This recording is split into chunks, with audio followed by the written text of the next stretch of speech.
Hello, I'm the Wandering Newbie, and it's time for more Record Keeper. Today, we have the FF10 event, Dream of Despair, and also, I'll just do this real quick, a farewell to, Anniversary. Anniversary will be going away in about, 18 minutes. So, farewell to Anniversary, farewell to Orb. But for now, we have other stuff to be doing. This event is highly Seymour focused. That's about it.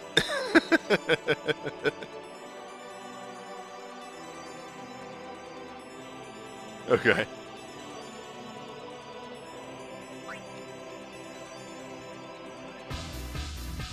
Hey, Father Wolf. Alright, so first up, we got the Aeon boss rush, and at the bottom of this second fight is Seymour4. Does this banner have Seymour chain? I want to say it does. I could be wrong. I know it definitely has his USB.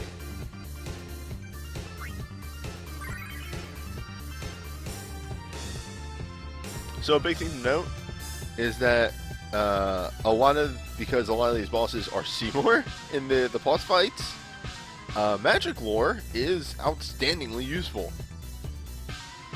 So keep that one in mind.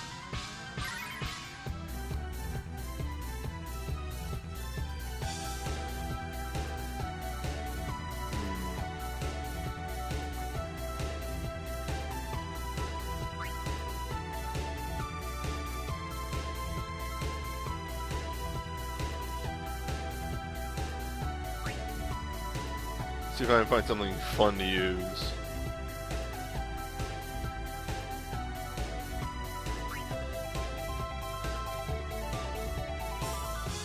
Oblivion has maybe one of the worst animations in the game. I did Ragnarok.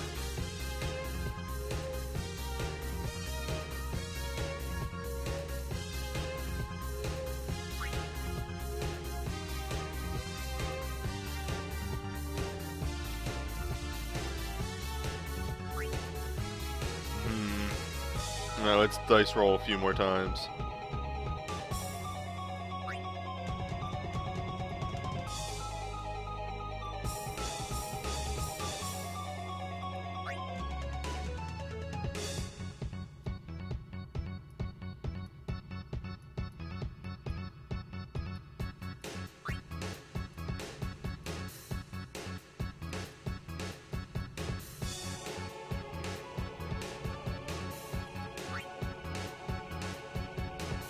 Ask away. Wow, we did Blaze Slash. I did that.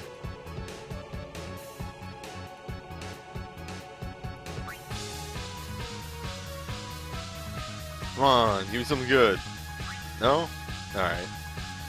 Okay, next thing I see that's even remotely good. I've actually used that in videos.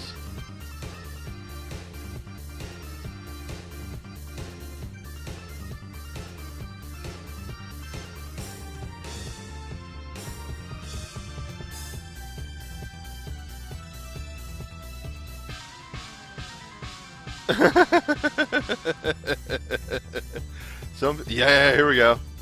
Some people never see that menu. You'd be surprised. I was playing Opera Omnia yesterday with somebody that had super whaled into 6-star armor and weapons for a character. And then when it was like, hey, do you want to follow this person? They were still just fucking unequipped Warrior of Light. And I'm like, how? How do you do that?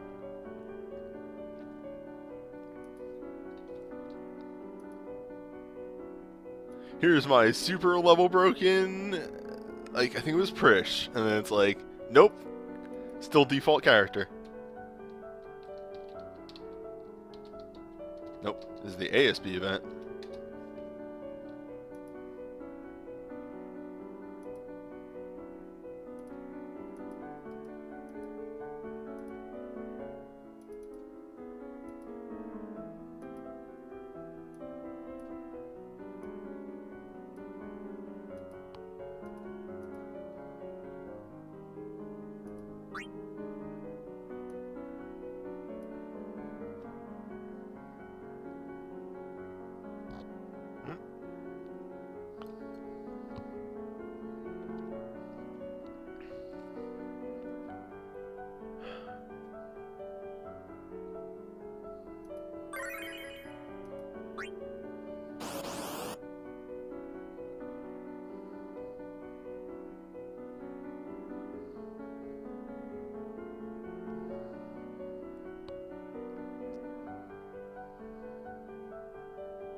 Okay.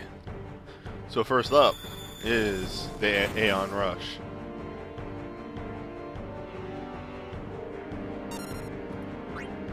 And like I said, a lot of these fights in this this first set are super vulnerable to magic lore, so it's a very good one to bring.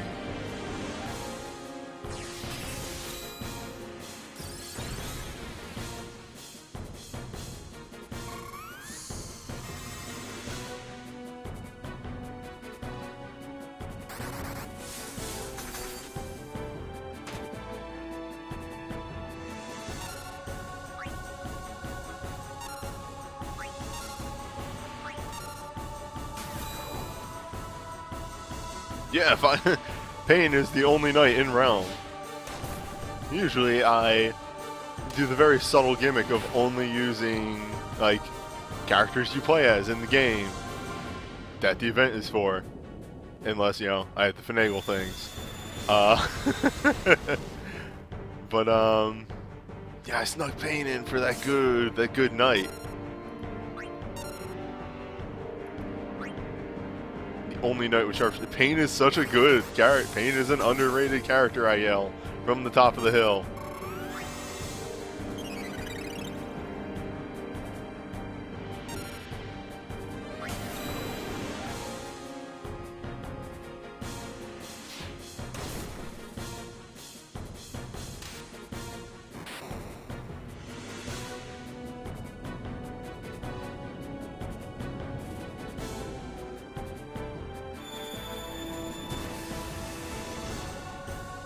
Ah, Bahamut. Little bit of foreshadowing. Not the last time we'll be seeing him tonight.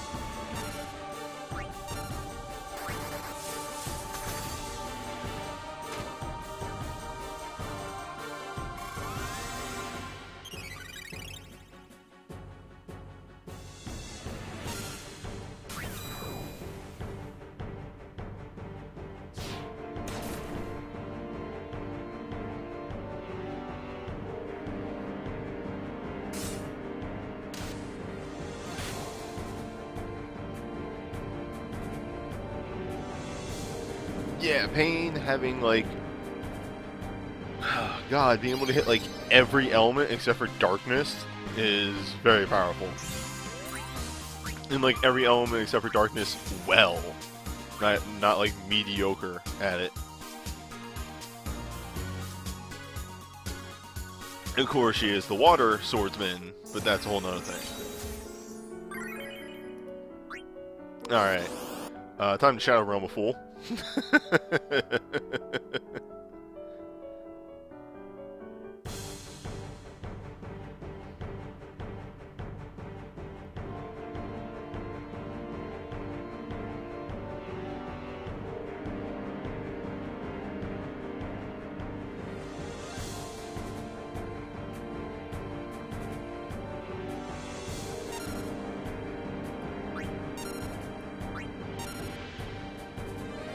So again, you know, I'll just show this off real fast before I hit the button.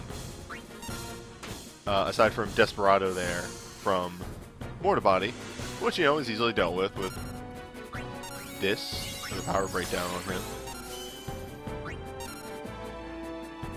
A simple magic lore in place will draw almost all the spells from Seymour. He cannot touch you. I stand corrected. Thank you, AI routines. I misread you. Or maybe that was Mort. I didn't really look at Mort too much.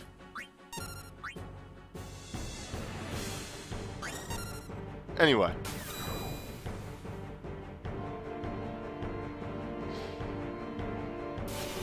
Okay, yeah, that's Mortabody doing that.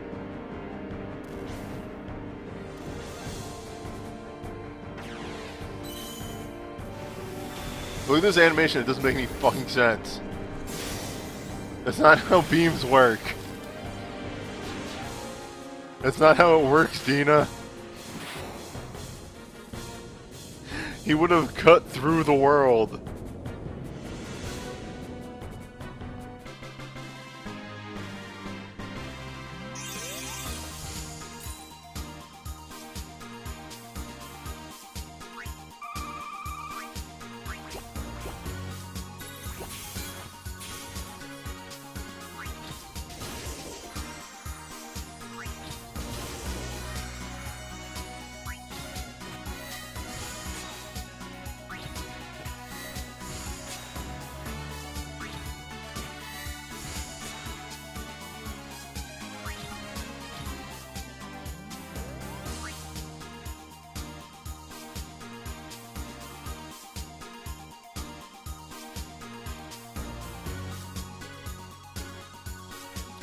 What was I gonna say? We do get some wind magic pretty soon. Whenever there will be a 4 event very soon that will give us access to what's her name, Barbaricia, and along with that, we get tornado magic.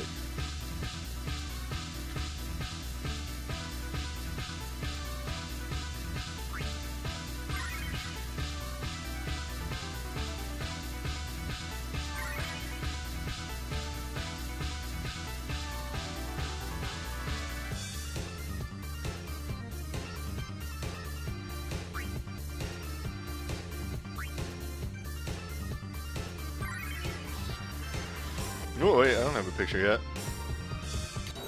What are you doing?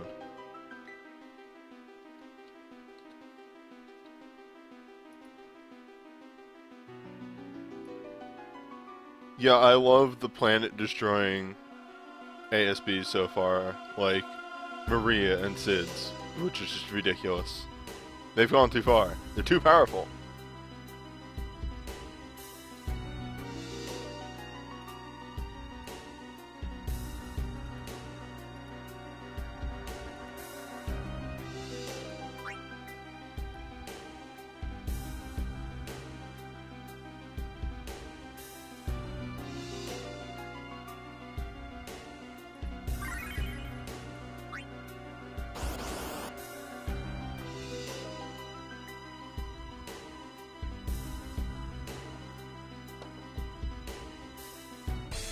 I mean, the funny thing is, comparatively, Cloud's moves have been very tame. Like, what is the most Cloud has done in his things? He's driven a motorcycle into somebody. That's about it.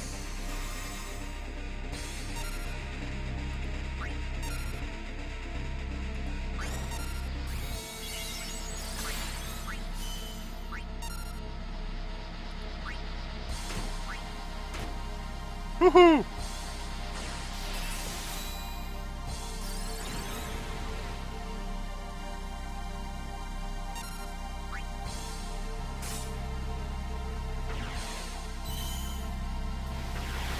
Is this when they decided to pull the kid gloves off on these fights? They feel like they do a lot of damage comparatively.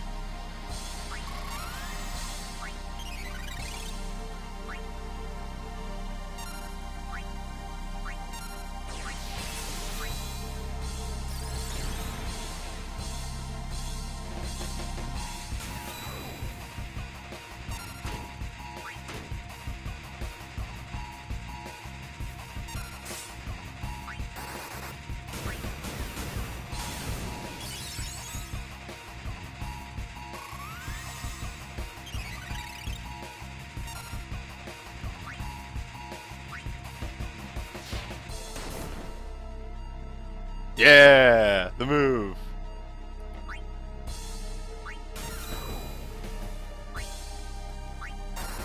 Finally, a boss that can be poisoned. I've done it.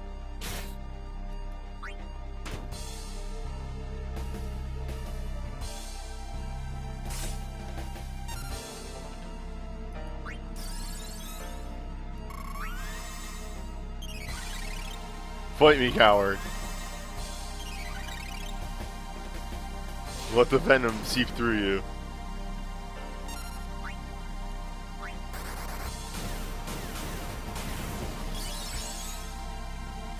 Oh yeah, I've heard about that. That Siren, you can poison Siren in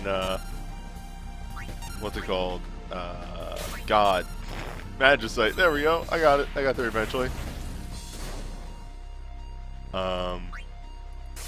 Poison finally has a use. We found it. Secretly, Holy Magicite is the poison, the one that you use poison against.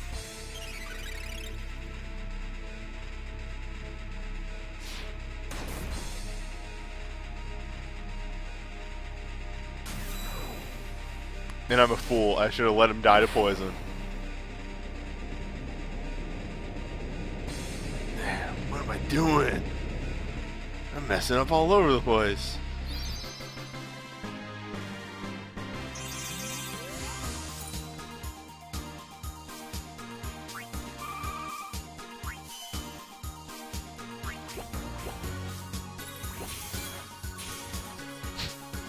Right. Poison the status effect and poison the element are different.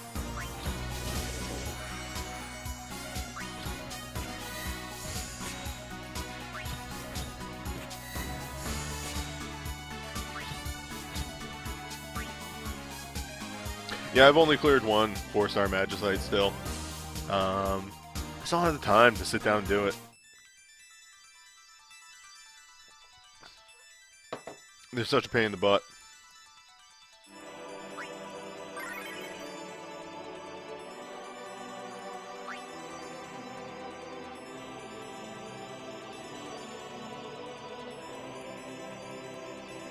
No, I don't drink. Like, I just need to finish up ice, finally. I need one more crystal drop, and then I can just swear off ice. And just finally be done with Isgebind. I've started putting together something for Tiamat. I can sub 30 Fenrir now. So, that's like my foot in the door. That's like, okay, yeah, I could probably attempt Tiamat now. I can sub 30 the 3-star. And then, you know, I'll work on my wind Magicites, get those up. And then I'll attempt Golem and then Midgard's Omer, and I'll just, you know, I'll work on it slowly. Also, welcome, here he is. The annoying fight, the bad one. In Record Keeper, at least.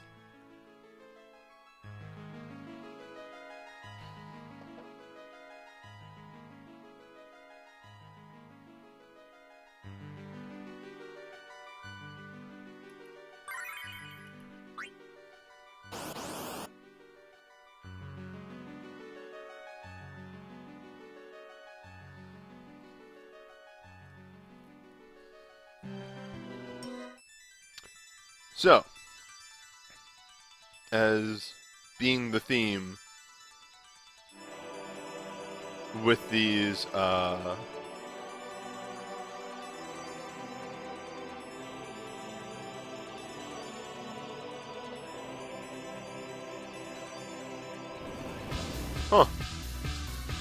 lot of chatting.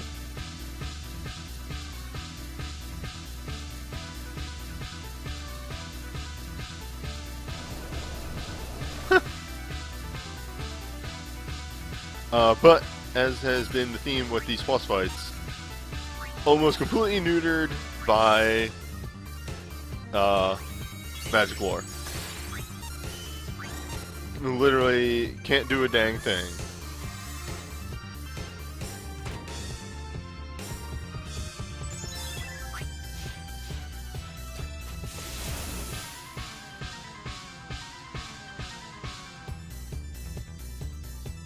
Because everything he does is either a very strong single target spell or a chain single target, outside of course, Ultima, which is like the phase changer. That's why, you know, you still want to dispel and a magic breakdown on him. He does have his little gimmick that he had when he was an Ultimate Fight, where he will switch after a couple turns, or will dispel if you hit him 6 times.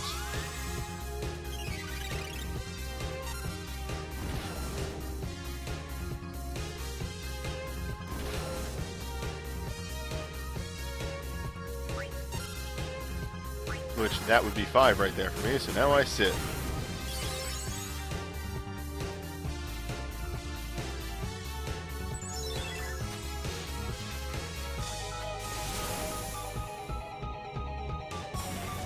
But yeah, see? But frankly, Seymour here moves so slowly. Fuck it.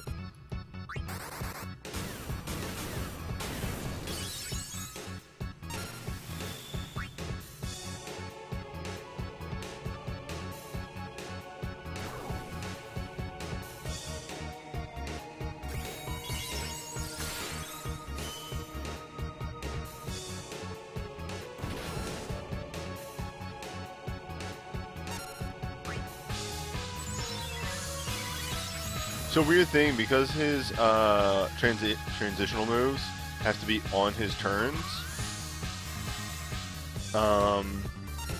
It is possible to use 6 abilities and trigger the transition status a second time on him.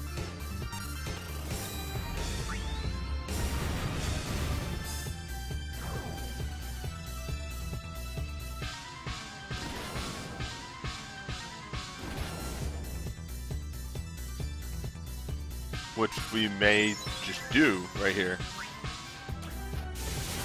The thing is, he can't cast Dispel again.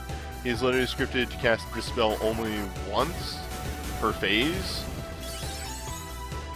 So if I do enough damage to cause him to go into transition mode again,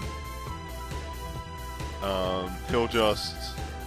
he did actually hit it though. Let's see, that would be...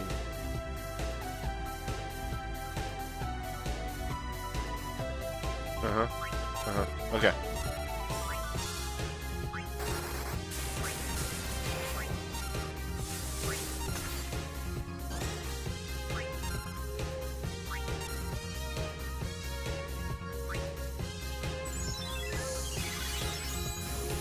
Nah, that is ice, isn't it?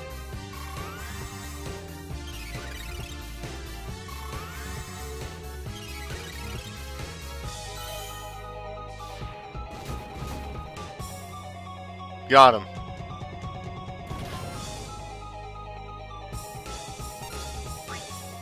Wake this motherfucker up.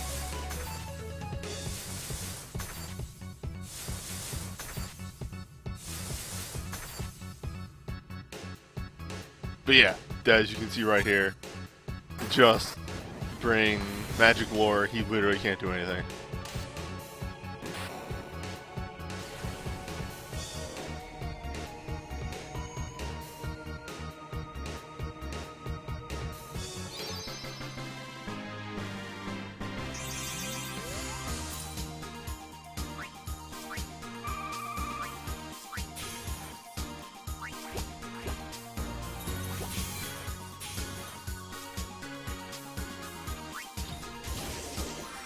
Okay. Then the first ultimate fight. But first, before that, new moves. So they're just ice versions of those fire samurai moves we got a bit back. It's pretty much just like, hey, do you want to do something with Ayame? Weird, you're still using Hailstorm. Just a way for Ayame to maybe do a bit more damage. Also, hell yeah!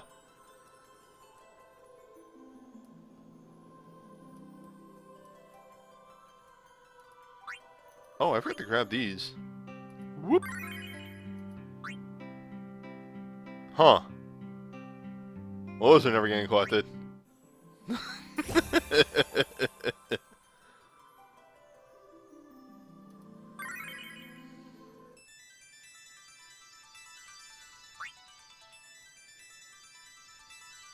Alright, a big thing to note, this actually does have a Sid mission attached to it. Ooh!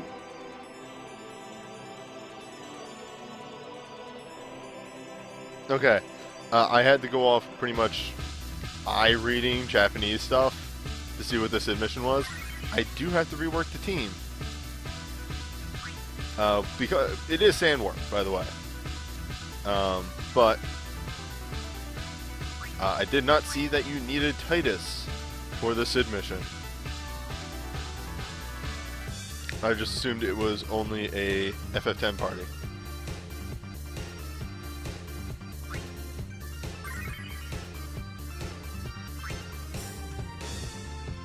It did say, like, have an FF10 party. Party of FF10 years. Alright. Okay, let's read this out. Actually, it's pretty easy. Well, first things first, you in the back row. We'll sub out Pain for Titus. That's easy enough.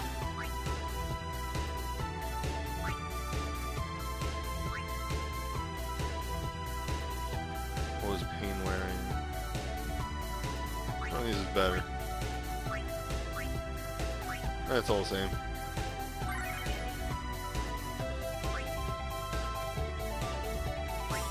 You cannot solo it. I do not recommend soloing it.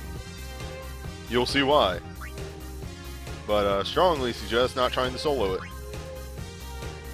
Throwing that one out there.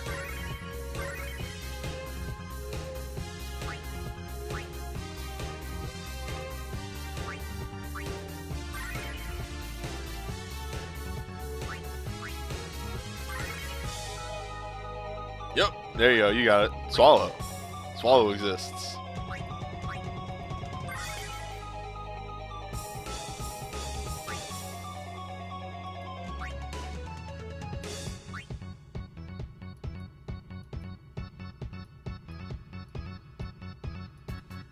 I mean, if you have like an arcane that can kill it from like, I don't know, 80%, more power to you. That'll work.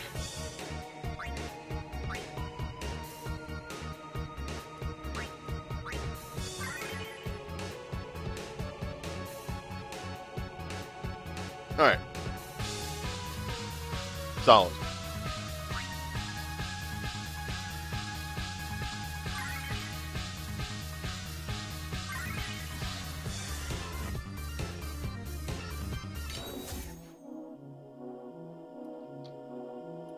But just note that the second somebody gets absorbed, you lose the fight and you're out 60 stamina. That's why, like, yeah, ultimates are kind of easy nowadays for, you know, experienced players that can clear apocalypse fights. I don't take ultimates lightly because they're 60 stamina.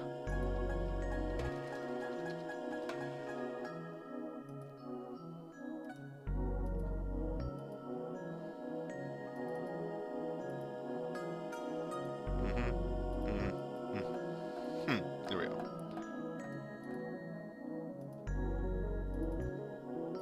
Perfect.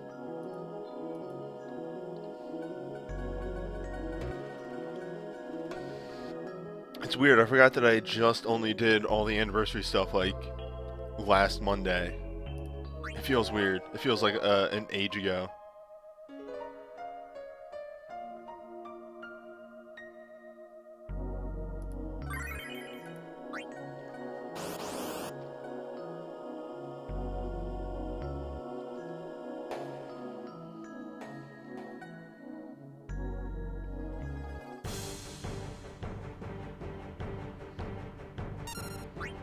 Alright, let's get the debuffs up.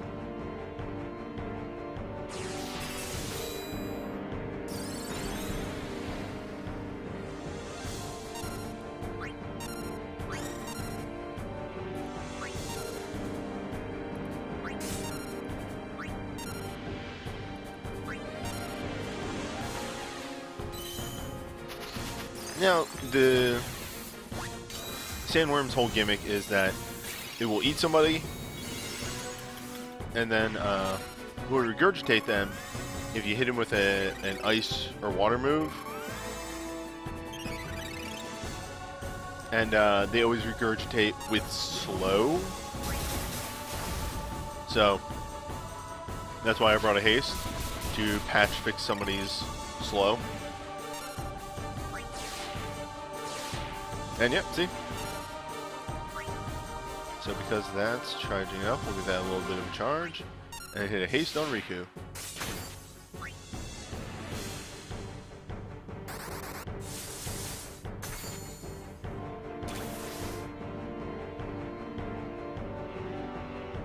And yeah, the whole reason why I said, like, impossible to do solo is because if somebody is swallowed and they're the only person in your party, fight ends. That's it. You can't win. The game knows it. Won't even let you try. But that's it. That's the boss's whole gimmick. So at that point, it's just a matter of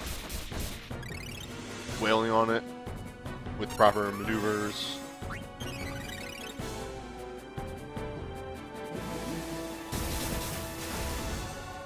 And yeah, you're pretty much solid. It's just a slugfest of a fight.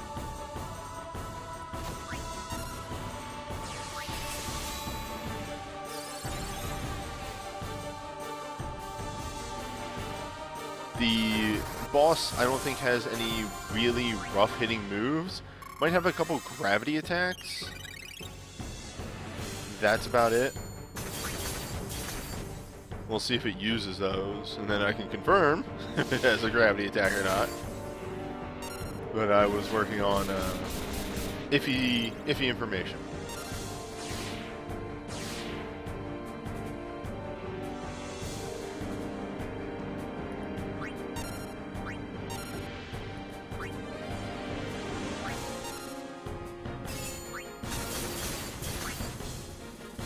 Seems that its defense might have gone up.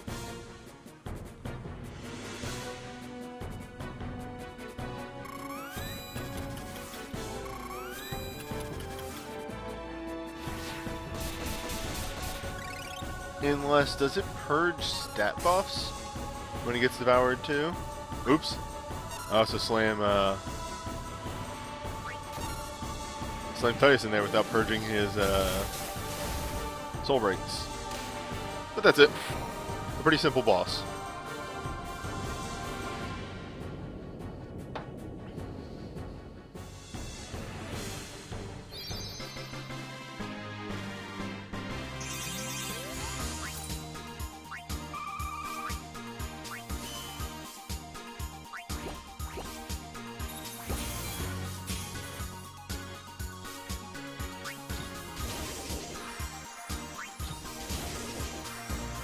Alright, also Sandworm is the odd boss out here, because all the plus fights involve Seymour, and the Ultimate Double Plus and the Apocalypse involve Aeons. Sandworm just being the weird one that doesn't really fit into either of the groups. Because our Ultimate Double Plus here is Val4. Val4 is a mixed offense sort of boss with the capability to cause slow.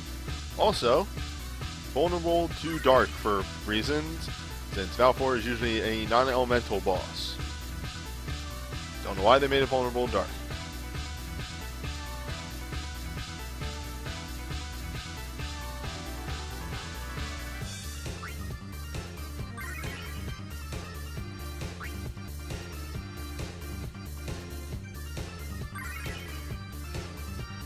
Oh, yeah, that makes sense. Seymour event, right.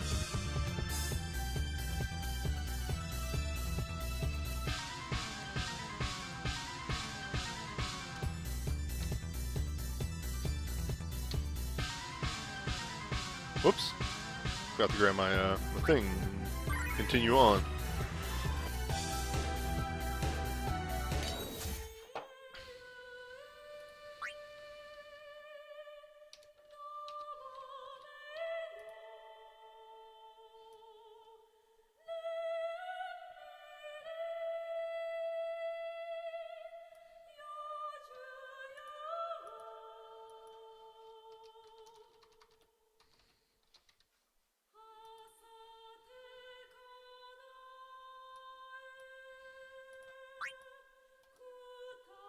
Yeah, that's not a very flattering face for Titus there, is it?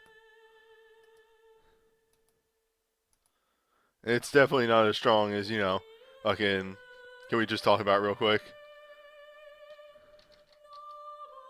Just, again.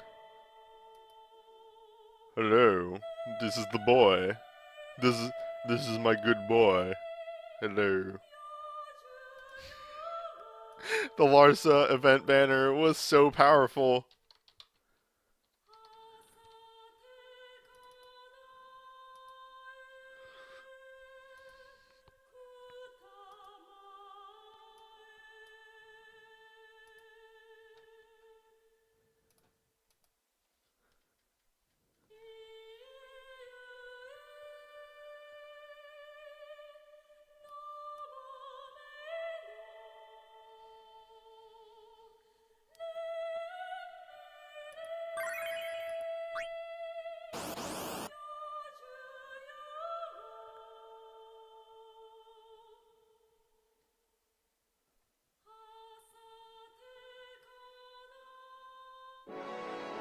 Alright.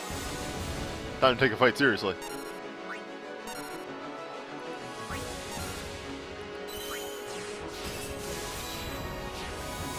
Take a fight seriously in that I forgot to cast the Roaming Warrior. Whoops.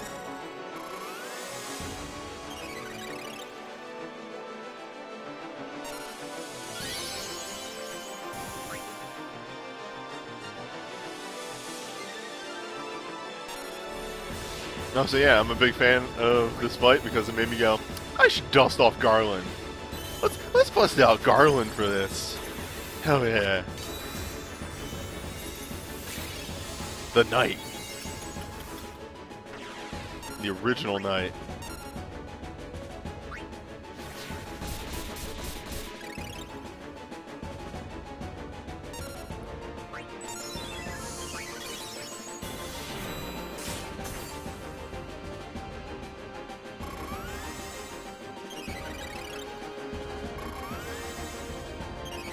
Yeah, knocking people down since day one.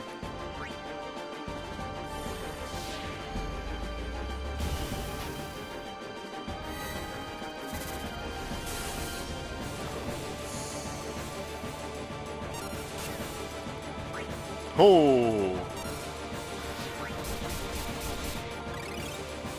that was a beefy move.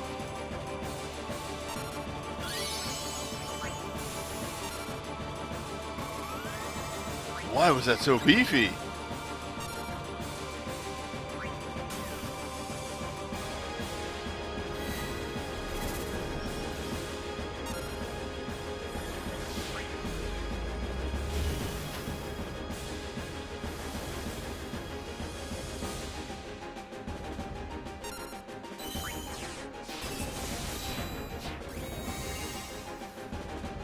Okay.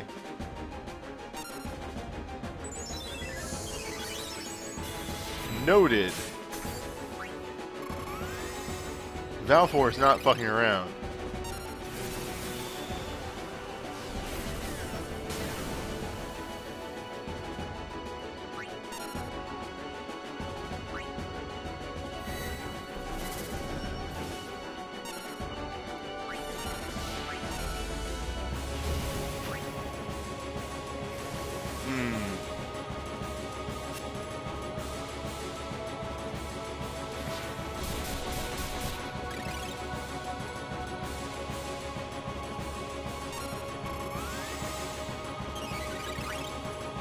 Okay, we should be in a much better situation now. That was very scary.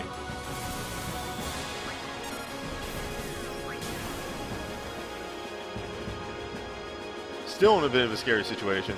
I think if I was running this again, if I do end up running this again, I may run the drain moves instead of the just more damage moves. Jesus, that hits like a truck.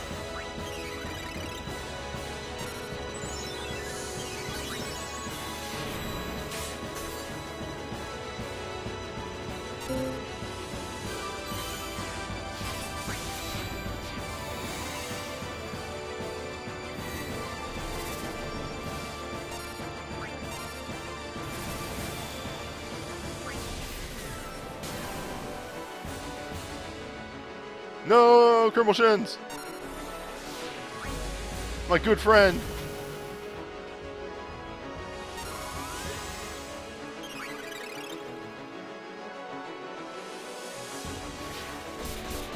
Died for us again.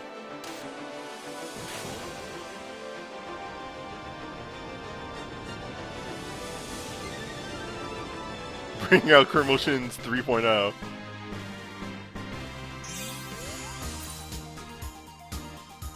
Yeah, holy crap. Valfor hits way harder than I was expecting. Lord.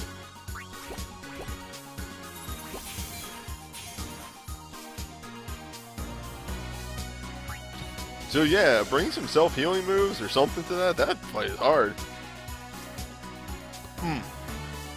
Yes, and sorry, I missed the questions in the chat. For Dark Physical, yeah, it's Crimson Cross or Dread Weapon. Reaping Scythe is also good if you have somebody that dooms themselves. one way or another. It's alright. You just saw there, it kind of puts out pretty decent damage. It is the unfortunate thing that Darkness is sort of geared more towards magic.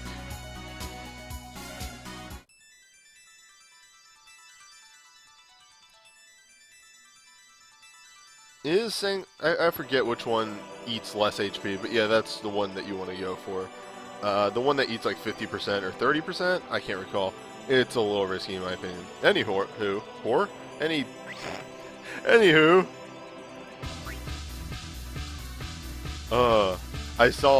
I read roar right there. That's what fucked me up.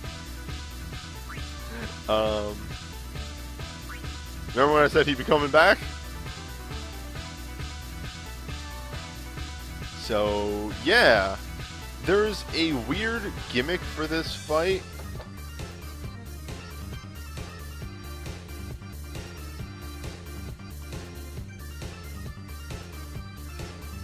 In that, uses impulse counter, but a physical impulse counter on the front row, and a physical impulse counter on the let me reword that. He counters physical attacks with a front row impulse and counters magic attacks with a back row impulse. Aside from impulse though, everything he does is gravity or magic. It's been asked a half dozen times. I'm not ready for 4-star Magicite yet, at all.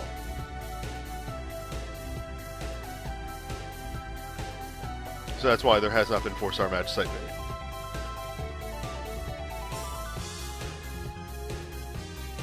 video. Do note though, neutral to all elements, so you can go at Bahamut with whenever you want.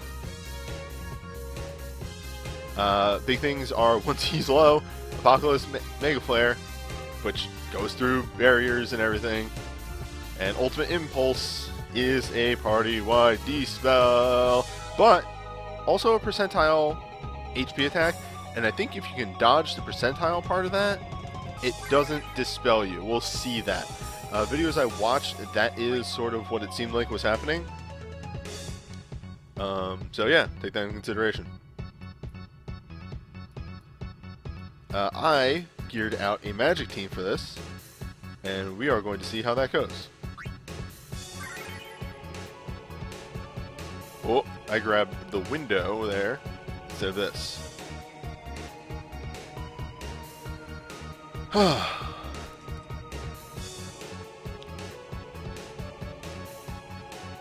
I'm just super trying to debuff his magic, because again, a lot of what this boy does is magic piercing.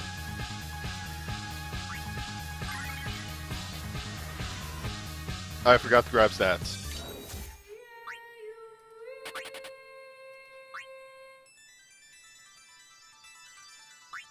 You ever think about how the entirety of the events of FF10 is started by Bahamut? Like, think about it. Who is the first person from Spira to interact with Tidus? It's Ghost Bahamut.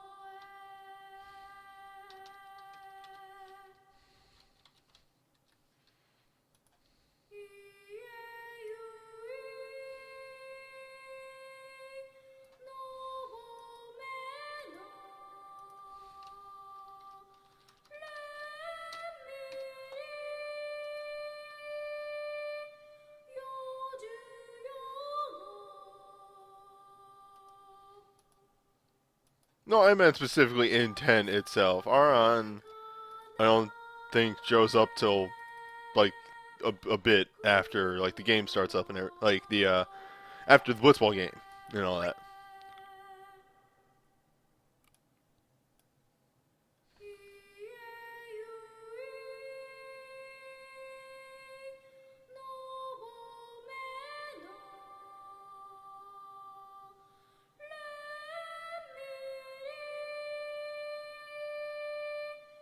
Anywho.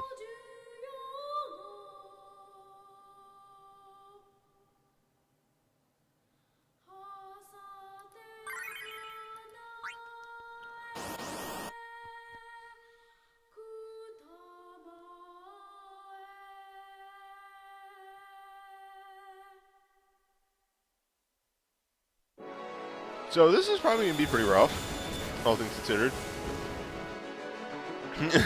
Like, just, maybe it's going to be hard. We will see.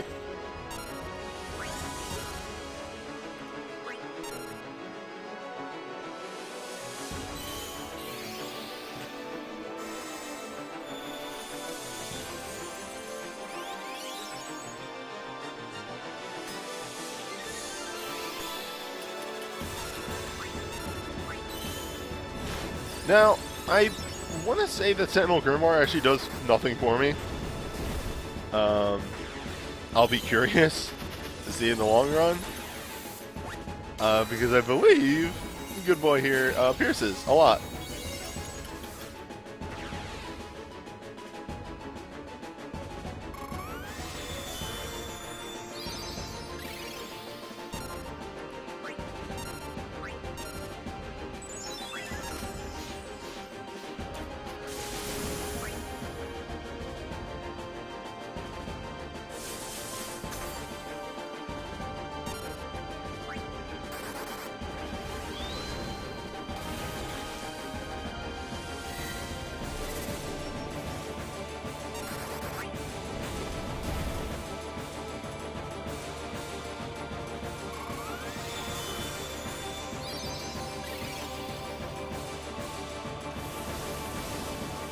I've always thought this is one of the strongest songs from the soundtrack.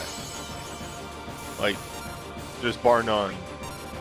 Battle of the Aeons is the best song from the 10 soundtrack.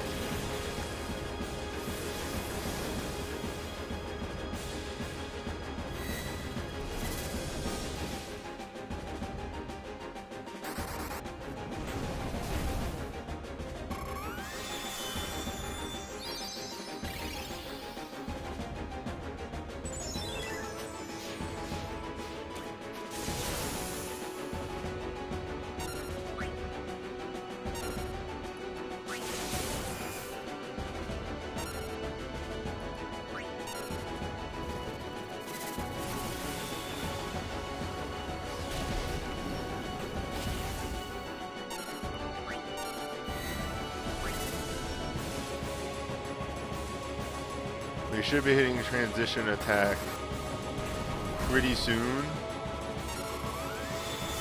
You're not ready yet, so it's just going to be whoever is up recasts the roaming warrior. If the dispel actually works the way I think it does. Alright.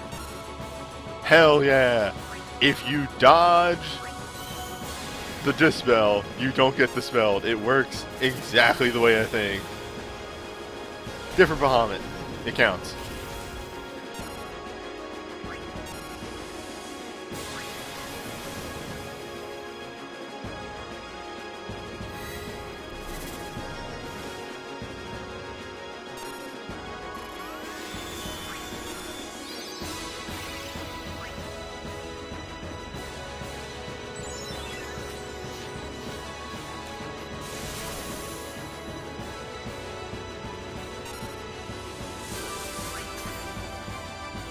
Also, I am glad that they do use the canonical correct version of FF10 Bahamut, and that is Bahamut, but King Wizard Bahamut.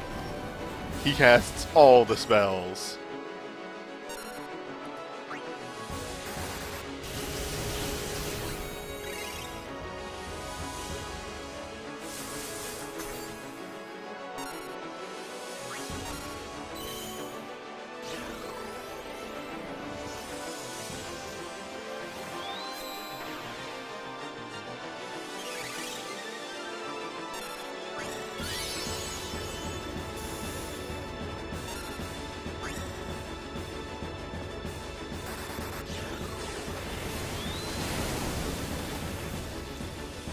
Alright, let's prep.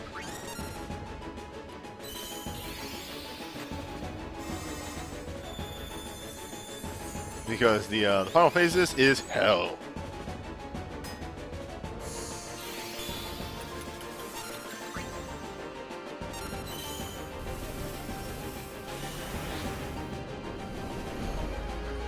No, yeah, I really like the Ten's Bahamut a lot. Like, I've always liked the super crazy one. Also, and this is to go beyond, so on and so forth.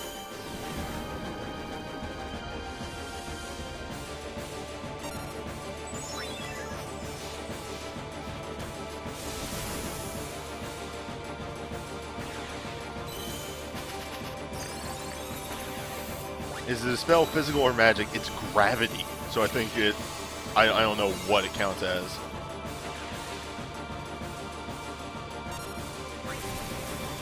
Here it comes. Hoofa! Yeah?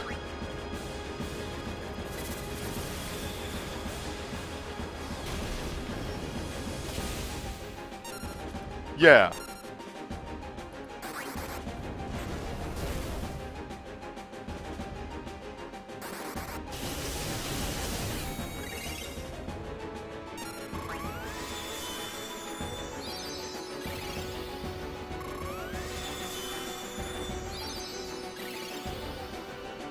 This one doesn't count turns down. It counts turns down by just being like, yeah, how about you go fuck yourself? Jesus!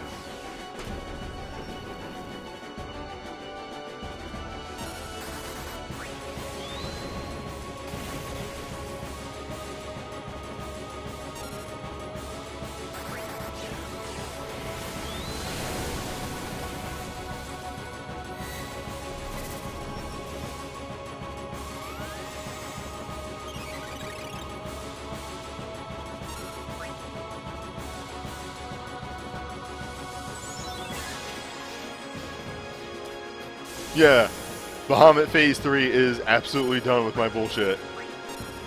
Get him! I'm you, but better. Woo!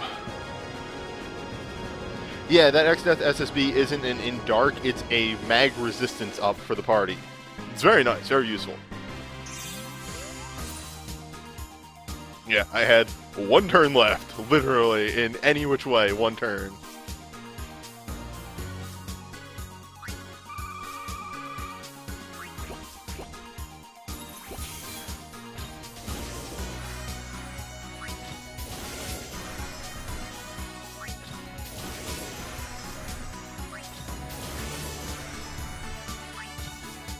Yeah, I'm gonna look up an AI routine real quick.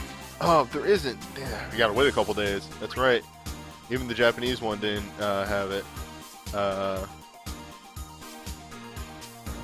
There just wasn't a Japanese AI thread.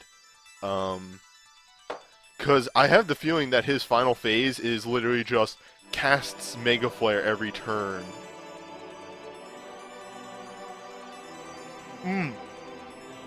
Crumb. Okay. Because I do want to talk about my favorite thing. The thing on his back isn't a solar battery, it's a generator.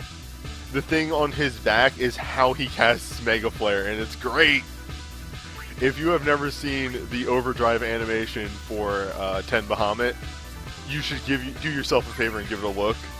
Because just watching Bahamut fucking do a backflip into, like, all fours on the ground, and revving up the generator to fire off Mega Flare is, it's, such a good animation.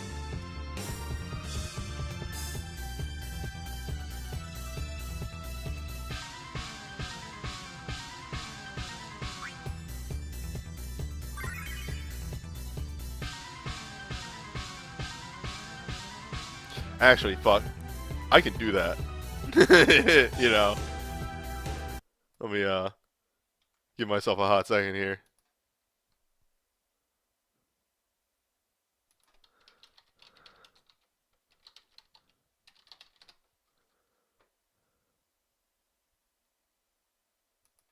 Because seriously, this is literally one of my favorite animations from,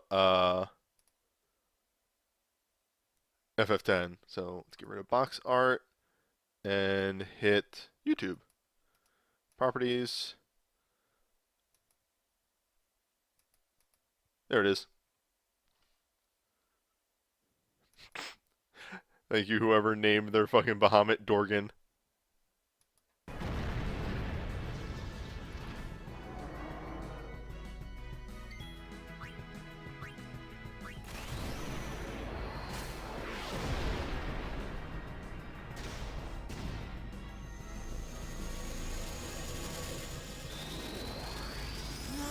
Oh, thank you for the host. We were just watching a good Bahamut animation real quick before we get back into the game.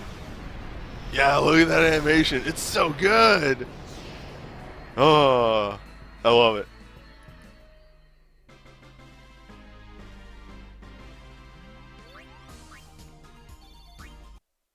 Yeah. Go back to it.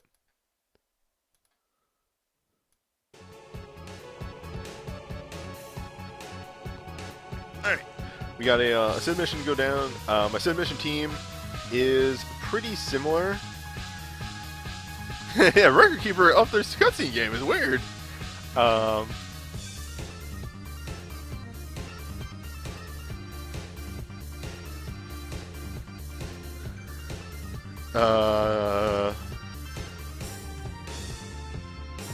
Yeah, but my Sid mission team is pretty similar to the normal team.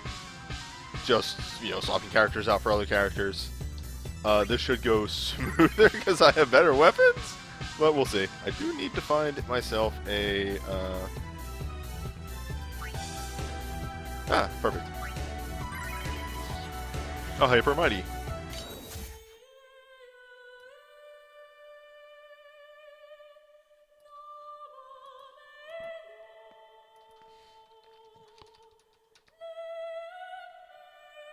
Wait, I'm having a moment. Yeah. I did say that, didn't I?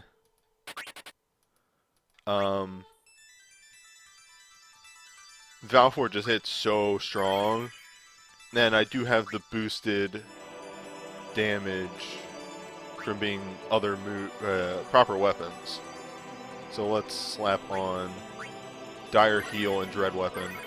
They just make more sense. This way Yuna really only has to worry about healing herself and Waka. Oh, went too far. Nope, there it is. Yeah, but as far as darkness abilities go, because we were asking it earlier, like Dread, Dwindling Spirit and Necro Fear are not good moves. The other ones that are like... so there's two gimmicky sets outside of the ones that I use, which is the closer you are to a low Doom counter and eats up uses of the Doom counter to deal damage. Those moves suck. They're bad. They're really bad. I have literally never seen them used. Ever. I've never seen an application of them. And... it's just, they're bad. They're bad moves. Because, like, one doesn't do more damage than Reaping Scythe slash, Zone until, yeah, the low Doom count one only hits max damage at, like, 5 or 3 seconds to the left. That's what I was going to get at. Until then, it doesn't do more damage than Reaping Slash or Dark Zone. So, no point in that one. That one's just... it's just bad. It's just a bad move.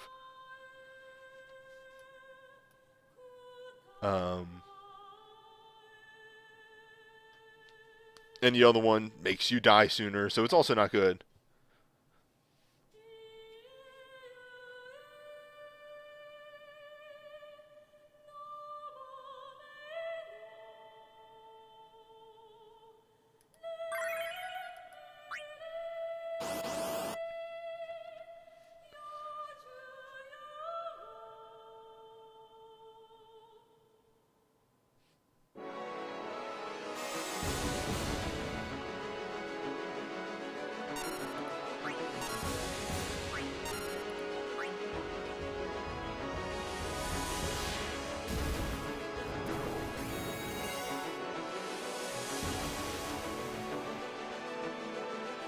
Powerful.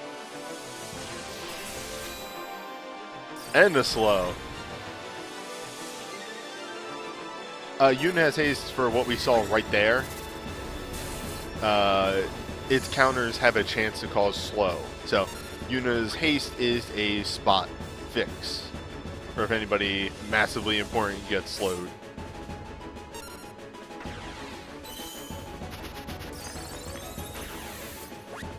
In this scenario right here, I probably wouldn't waste a turn hasting Wakka.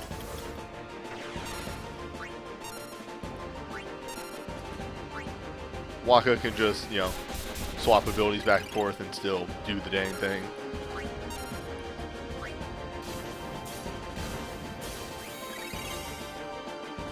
Now these healing abilities are going to hit for less than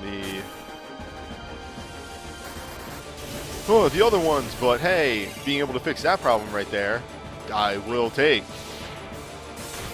That move just hits way too hard.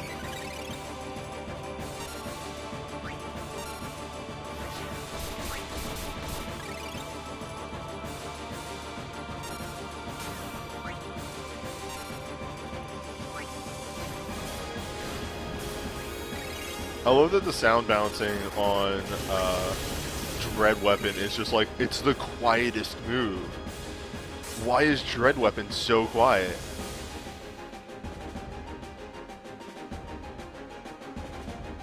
Ah, and there you go. We have a slow. Well, mattering on the scenario, like, I may need to keep spot healing. I don't know if I can take the turn to haste. But I might run the risk. Just keep my damage up.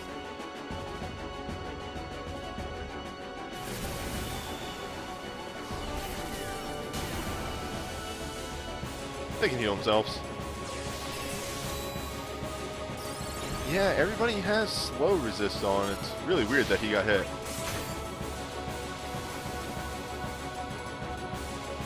Nope, yeah, I only equipped their SSB too. I don't need it. I'll be fine.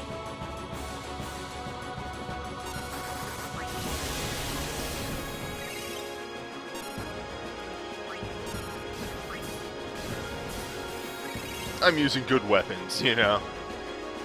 No need for the for that. Also, you might be. I don't think I recognize your name. You might be new to one of my streams. I actually run generally no or low soul break runs, just to show that fights are doable. Sid mission, I do let myself like use weapons, like really good weapons and stuff like that, because otherwise these fights would be stupidly hard.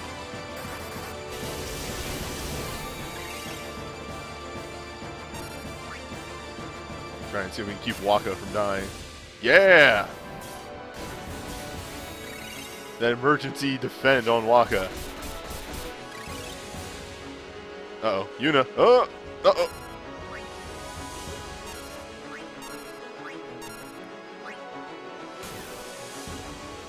Wakka, no! I loved him.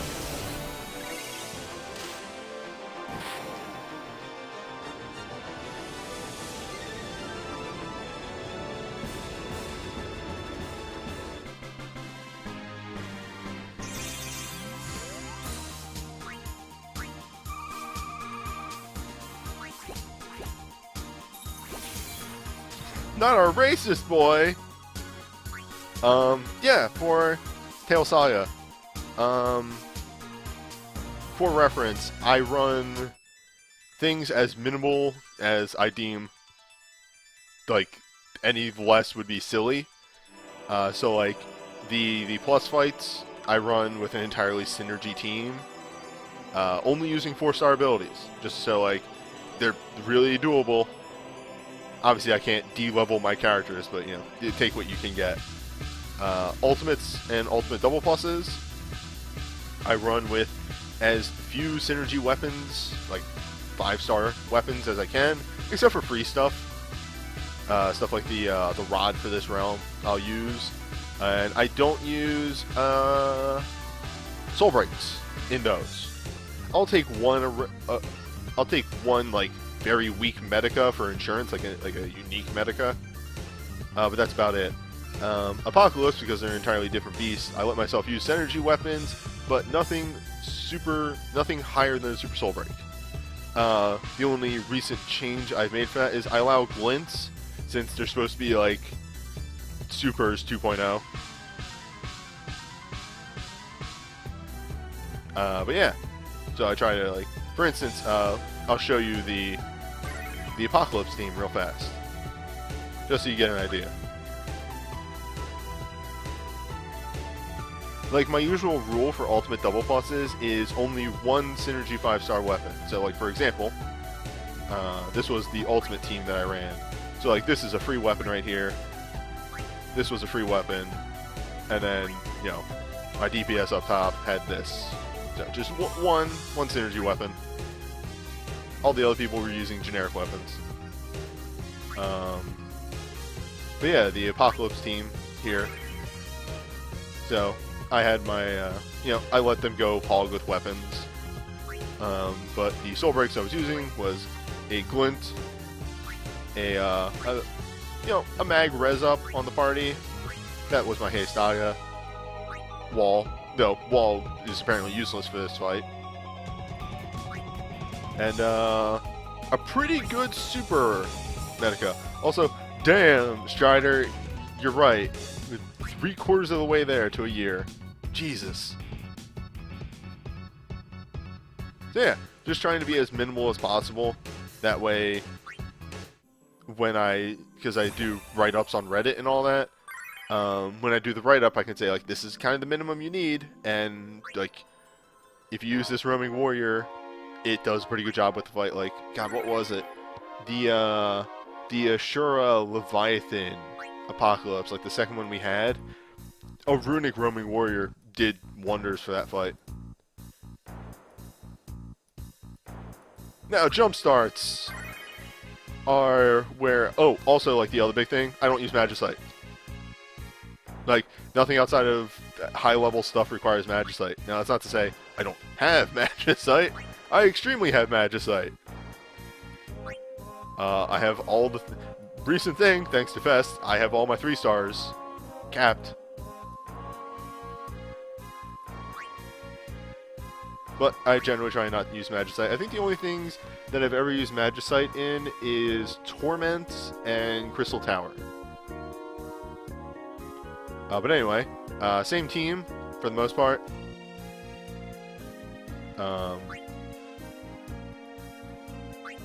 Though, I will be running moves because, let's be honest here, it's fucking, like, it's the thing, it's the thing, it's the thing. Go ham. Go ham or go home.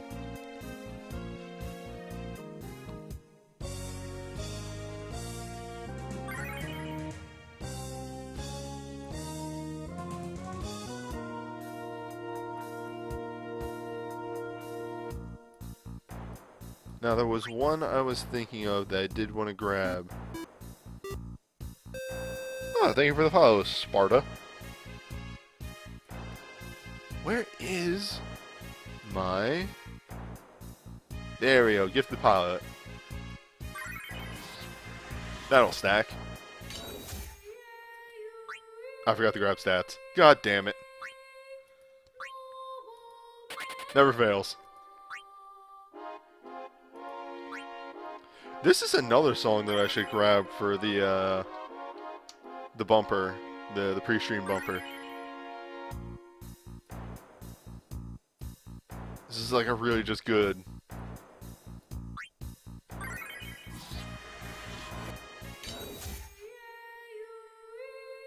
Fuck me! Oh, I hit buttons too fast and I didn't actually grab the stats.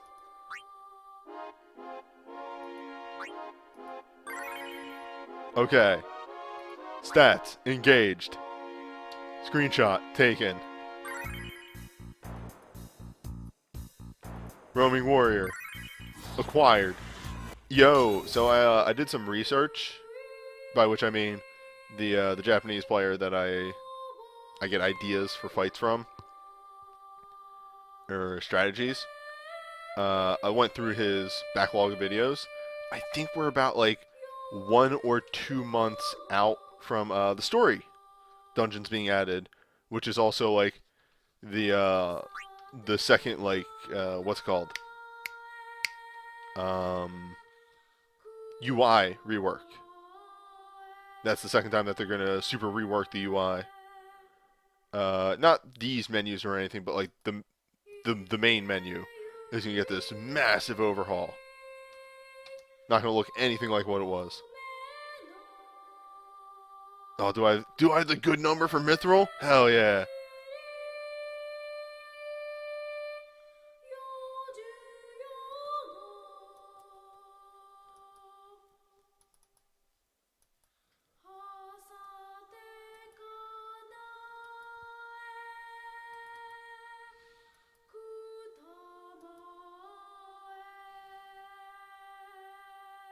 I'm really looking forward to the story stuff for two reasons. One, it's what I feel like Record Keeper should have been from the beginning. Just this goofy story of Tyro going through Final Fantasy. And also, it's when we get those fucking choice free pool banners.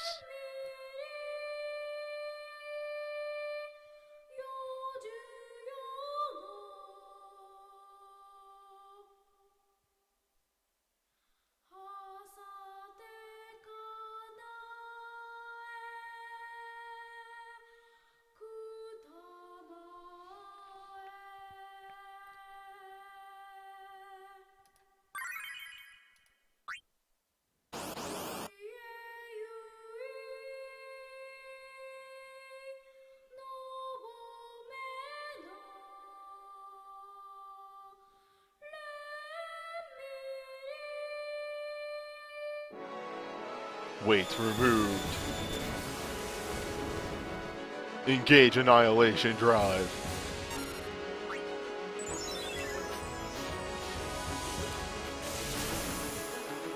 Debuff. Debuff. None of you are free of sin. Whoop. Trying to figure out how I want to fire these out.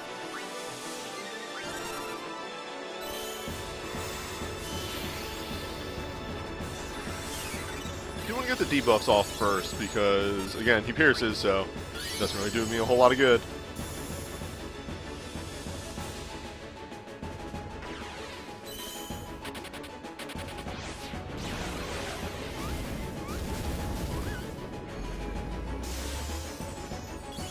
They made it. I love that animation.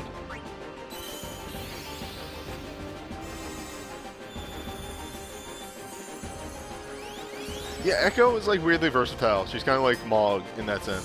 So I like her.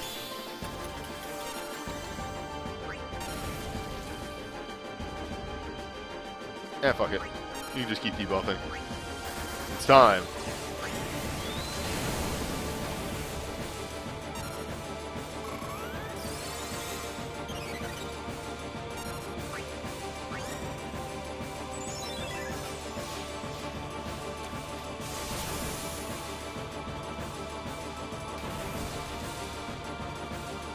Man, you just hit really hard, don't you? Like, all the time.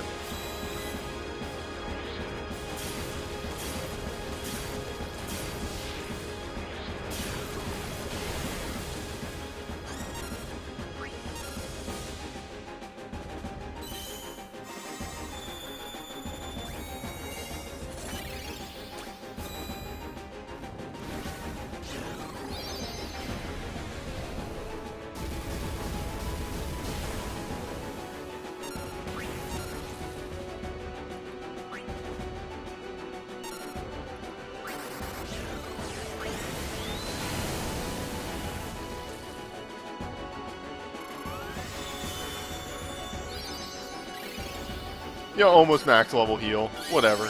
She's good.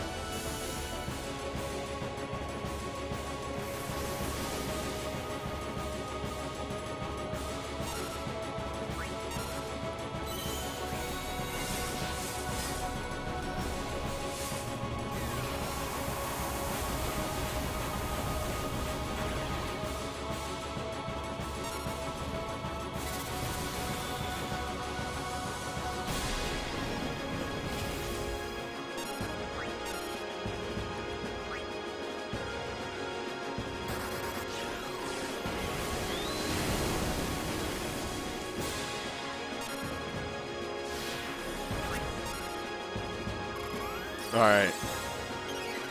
I think it's about that time to do the move. But first, we have to activate level 2.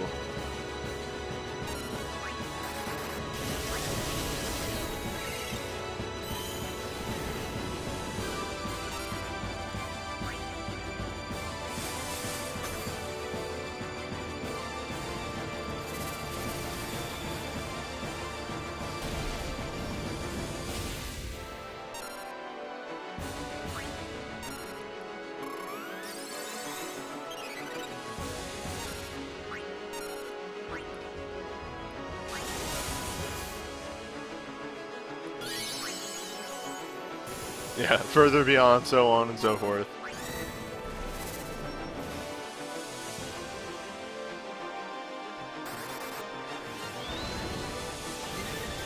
Well, I am about to launch a spirit bomb, so this is accurate.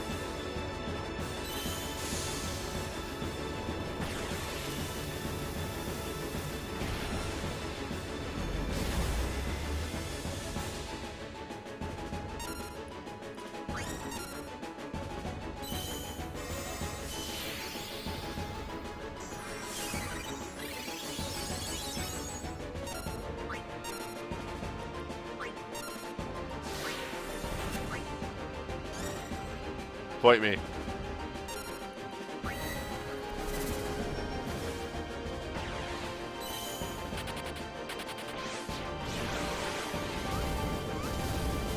That was in case anybody got dispelled.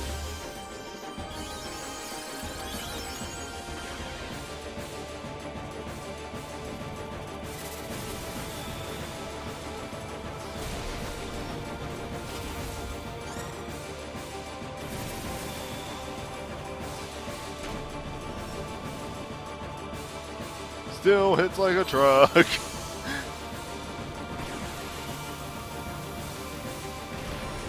This one's actually kind of rough. Oh no! Wait. Yes. Or...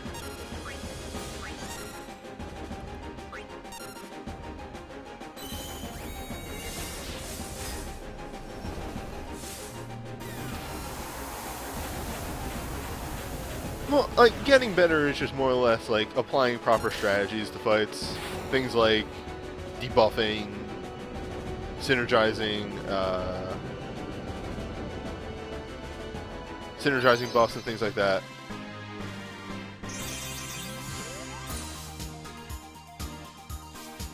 Mobs are tough.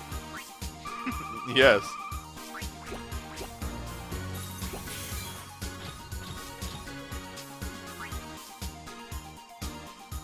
Like, in that, I brought a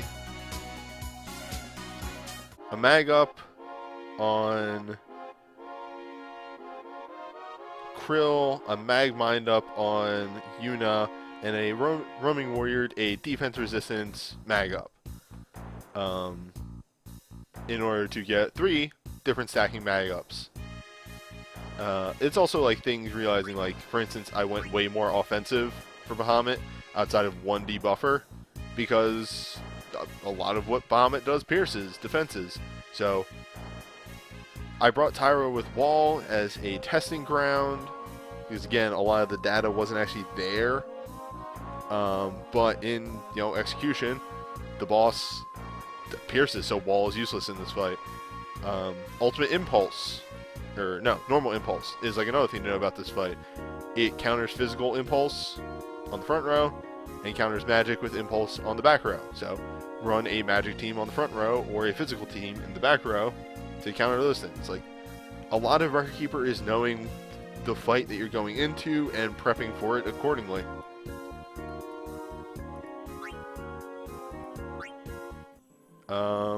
And let's fire out some of them easy multiplayers real fast. It's Bully a Chocobo? Chocobo! Chocobo Eater. What's this boy weak to? Because I did not check that last time and almost ended myself. Ooh, fire. I know what I'm going to do. the only not water boy in Realm.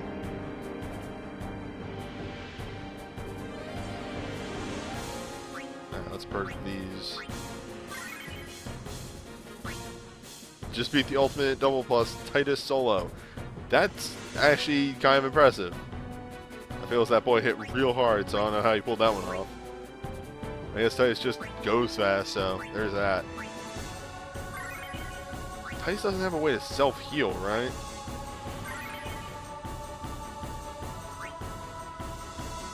Yeah, these are fine.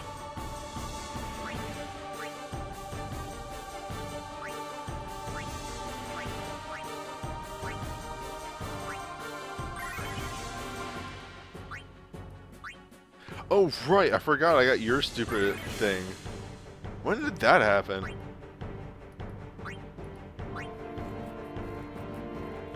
Alright, anywho. Same rules as always. I'll post. Also, yeah, God, man. I'm gonna make a tweet about that later. Grab a picture from video. Yeah, I'm gonna punch the code in chat. As always, try and keep these people cycling in and out. But, yep. To each his own.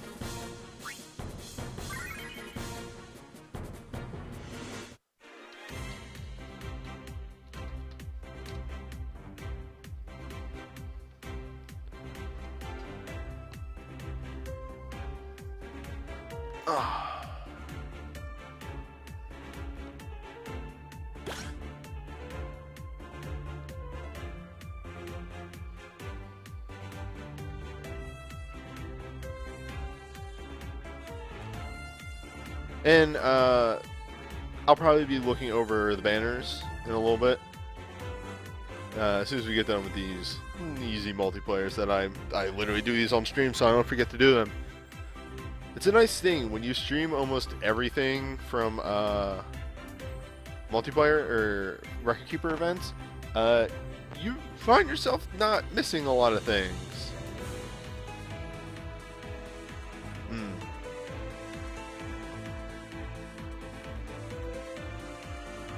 But I will put a timer on right now. A minute goes by, we'll two-man this.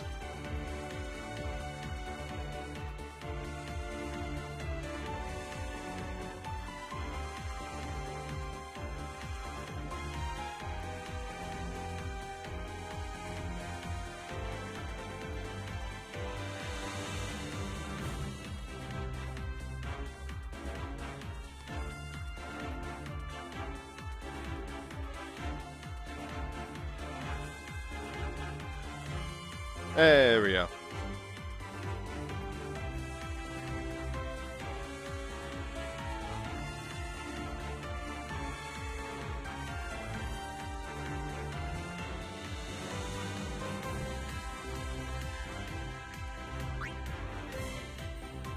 Okay. For a second there, I thought Passporte might meme on me.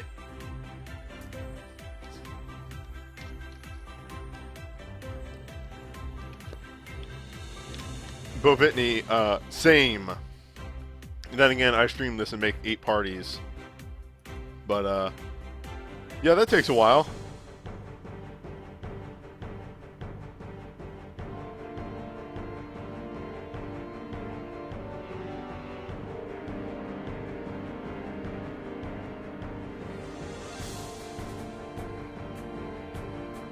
Oh no, Passporte disconnected. And many lots. What the? That's not good. Hopefully that one's not on me. Oh, all of them. Oh boy. Oh, beans. Let's get a second take on that one. It's no fun if I'm the only one doing it. I will post in chat though.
I had realized, and I forgot completely, that what with there being an easy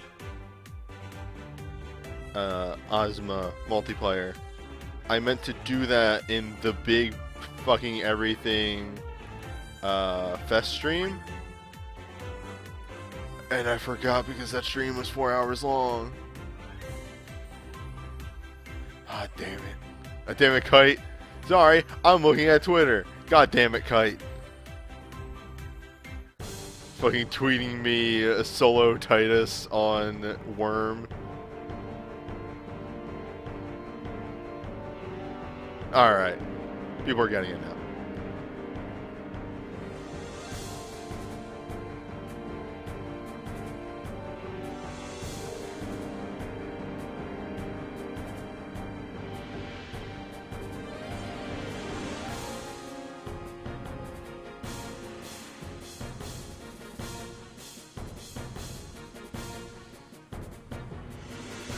Damn it. Oh well. The show must go on.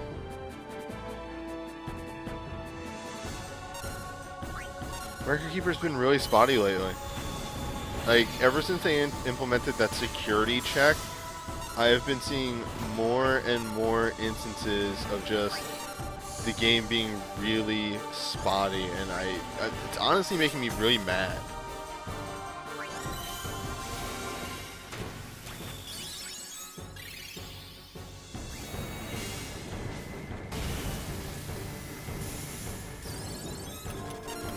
Wow, okay.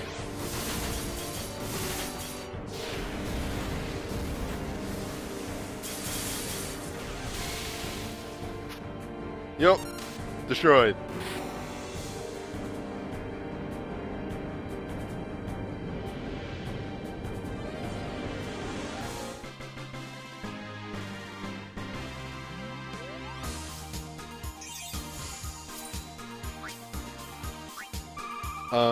But yeah, honestly, like, you wanna know what my fucking problem with, the new, Crystal Tower stuff? Or not Crystal Tower. Sorry, they're talking about Crystal Tower in chat.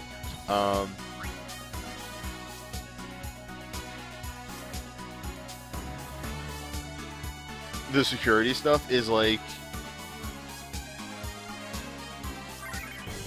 I open up my phone. Oh, Record Keeper's open. Well, I'm not opening up for Record Keeper. I'm going to open up for a different app. Alright, 2 seconds after I open up that app. Oh, did you want to open up Record Keeper? Sorry, we're doing the security check right now. And it's like, fucking no, I don't want to. Close down Record Keeper, go back to the other app. Opens up Record Keeper again. Like, fucking stop it. Also, like, opens up Record Keeper and, like, hold up, we're checking. Hold up, we're checking. Hold up, I'm trying to go through menus here. We're checking something. Give us a second here.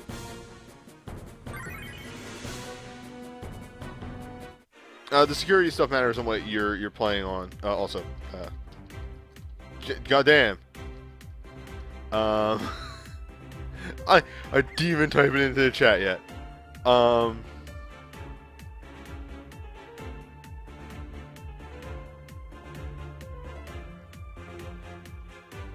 Also, train of thought again.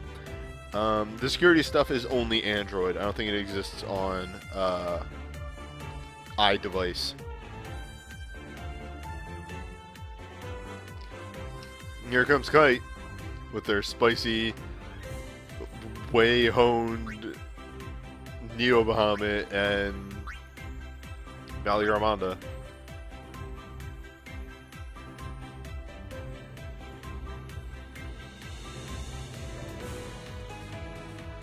They do still have a slot.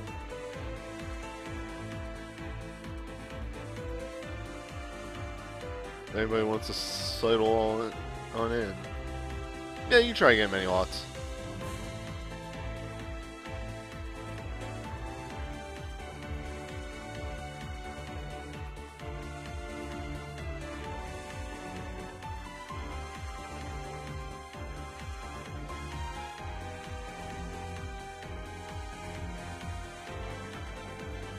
Okay. And away.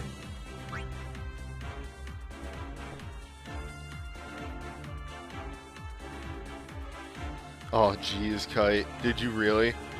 Oh, that's right. These are the banners that have Yuna's LMRs on them. It was like the one thing I was like, I'll not pull on any banners for a bit. And it's like, oh, fuck. Right. LMRs. I do kind of want those.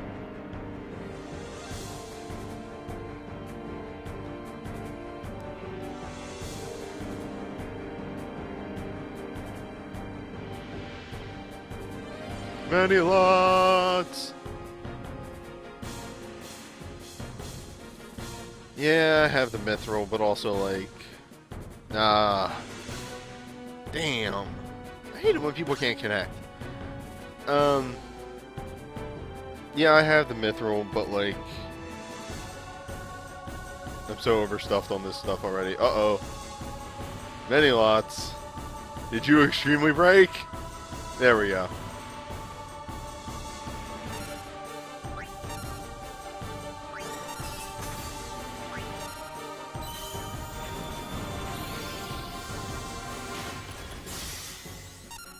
Uh-oh. God, what has been up with this multiplayer?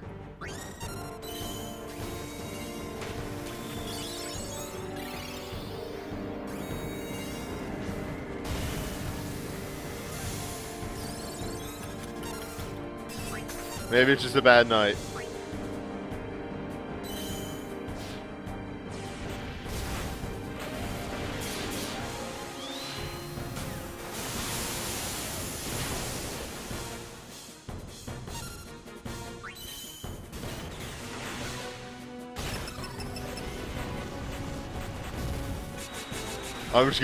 I just get the feeling it's a bad night for multiplayer. Get all the good shit out there.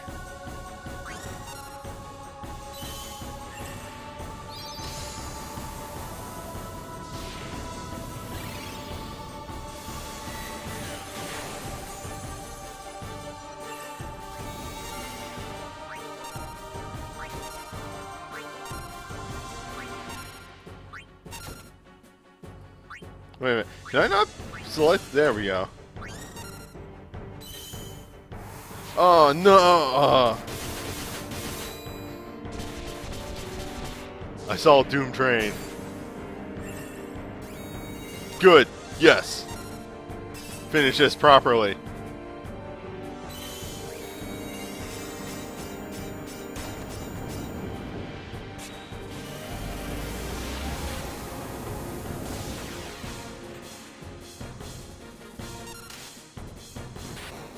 Alright.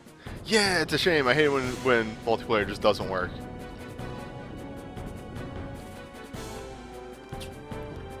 And that shit feels real shitty.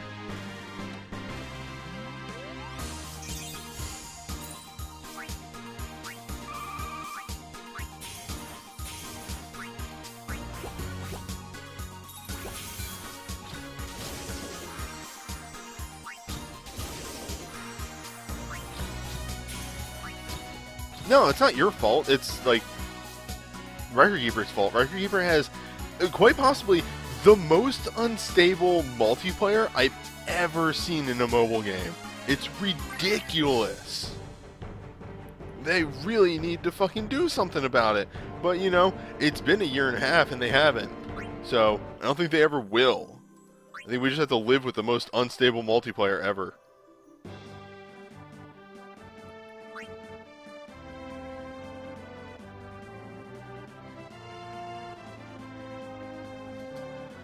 Well, anyway, let's look at some banners, huh?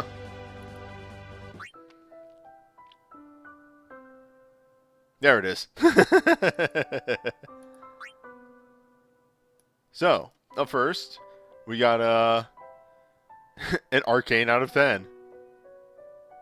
I guess the only thing to add on about Titus's Arcane is that he does have the chain, and this is one of those 20 hit with one big one on the end. So Titus can, if you build up 2.5 bars, can chain into himself very well. So that's a thing to note. However, Grand Summon, yes. 10 summon magic Holy Wind and temporarily grant ability boost to summon.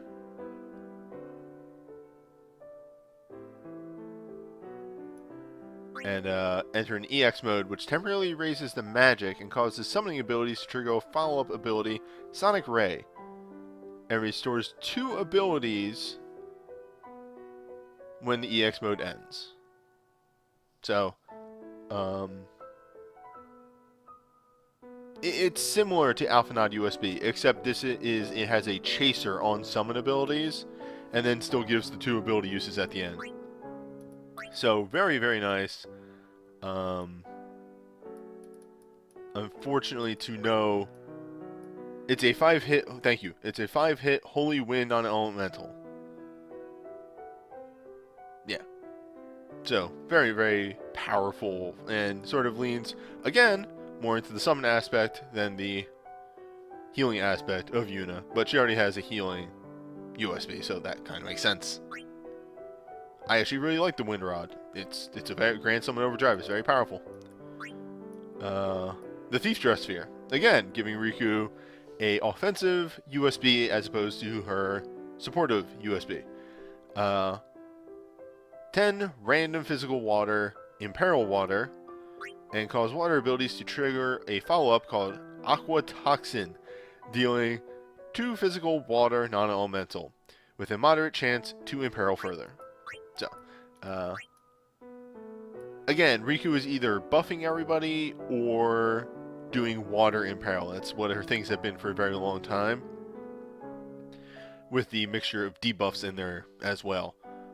So yeah, this will kind of fits her kit very well, and I actually, I like this for Riku.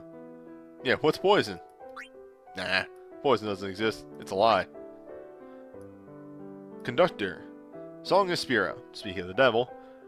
Restore a large amount of HP to all allies, raise KO to allies, restore a moderate amount of their HP, and give them last stand haste. Probably the only worthwhile raise soul break in the game.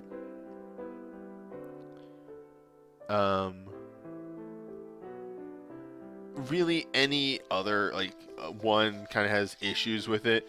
This one actually will keep those people that you raised up as long as you have a, buffs to keep them alive on standby. It does the job that it needs to do.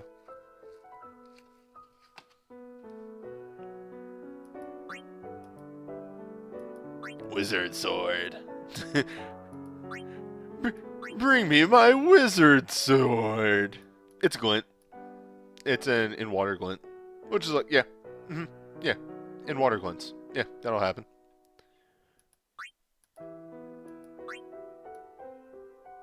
Oh, this is new, isn't it? Deal 8 ranged physical. Infuse water. Grant haste. 4 range physical water, reduce delay, Machinist typing for reasons. 2 range physical water, and mug attack. Okay. The commands are whatever. A free mug on there isn't bad. Actually, that's pretty okay. Command 1 is that's what you fall back on. Really, what this wants you to do, hey Tractor, is it wants you to combo this into Sapphire Shot, because that's really the only water move that Riku has access to. Riku's always been in a weird place in that she's really a thief dancer, but they give her water, when really she would have been perfect to be the wind person for this realm. Yeah, this is the only water Machinist ability in the game, is on this.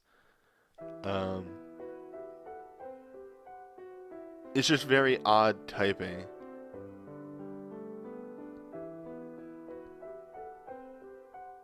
Yeah, if they add Machinist water abilities, that would be fine. Then she'd have a use for it. What does her dive look like? That is a very good question. What is a Riku dive? Record balls. Tyro's wrecking balls. There she is.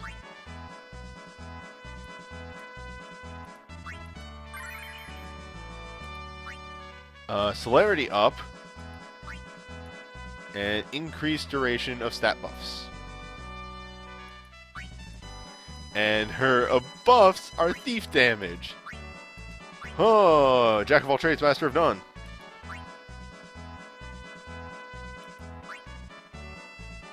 And LMR is reduced next Machinist action. Yeah, extremely Jack of all trades, master of none. Holy crap.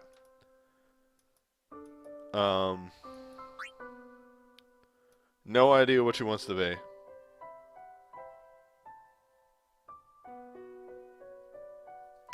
All things aside, the in element on this applying to Sapphire Shot or whatever else, even if you use it just with Flash Flood command. It's not terrible. Really, I'd more often than not bring Riku as a dancer or a thief, just because, you know, I get more mileage out of that. But having her maybe thief into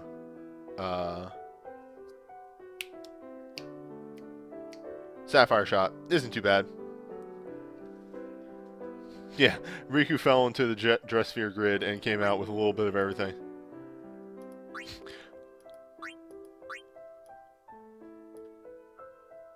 Wellum. Wellum.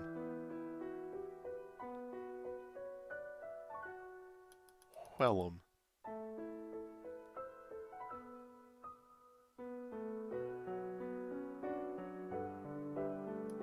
Wellum. Anyway, it's a water boosting sword. This is her second burst. Deal 8 physical water, non-elemental to one target. Infused water. Good. This is the first one. Her first BSB doesn't do that for God knows why. Deal 4 physical water, 3 physical water, and increase spellblade. So pretty standard.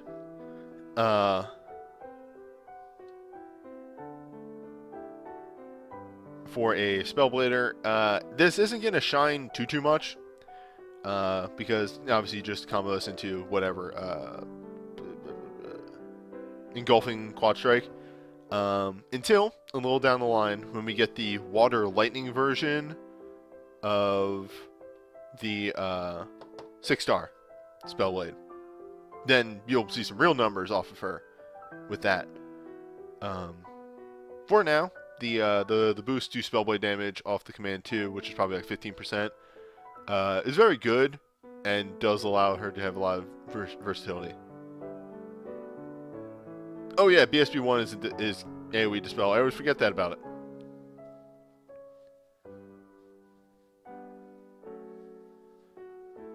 Yeah, the AoE Dispel is that trade-off. When do we get the new 6-star abilities anyway? When Torment 2 comes out. Then they release a smattering of new 6-stars every month. And that's not for like 3 months. Alright, Sonic Strike. Instant cast, that's a big thing to note. 10 water hits to one target, raise attack and defense 30%, remove delay of the user's actions for 1 turn.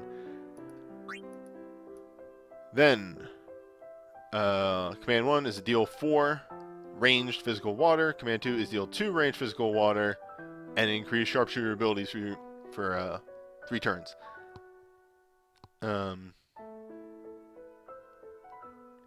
So obviously this wants you to do combo into a Sapphire Shot, like without like a lot. And always remember the one big thing about Titus, literally his biggest thing, his Legend Dive makes him the only character that can dual cast Sharpshooter. He doesn't even get like dual cast Sharpshooter. He gets dual cast Water.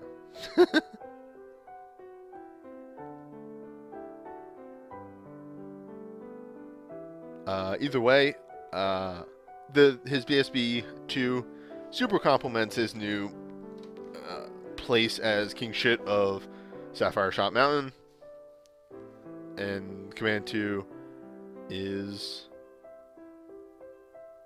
powerful. Sharpshooter needs range to fully damage. While correct, always remember that Sharpshooter without a ranged weapon is almost as powerful as Spellblades. Like, they're, I think, a 0.1 or 2 or 3% less than Spellblades. Never disregard Sharpshooter moves. They're outrageously powerful.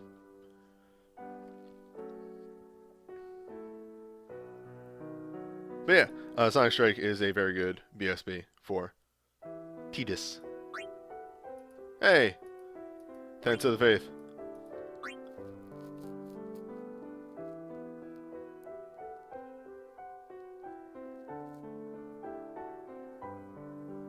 Oh, you're saying that... Okay, I see what you're saying. You're saying that the weapon should have been ranged because, yeah, Sharpshooter.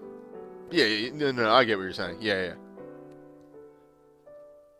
No, I agree. Like, when they shifted Tidus to be more of the ranged boy, they should have gave him more blitz balls. The nice thing is that Tidus can at least, I think, use throwing weapons, so you'll always have an option, kind of, for the most part. So this is old, but it's still very powerful. I use it all the goddamn time, but I will explain it anyway. It's a Medica with a Mag Mine 30% buff, burst mode. Command 1 is Val 4. Just activating it summons Val 4. Activating it again is a 4-hit AoE.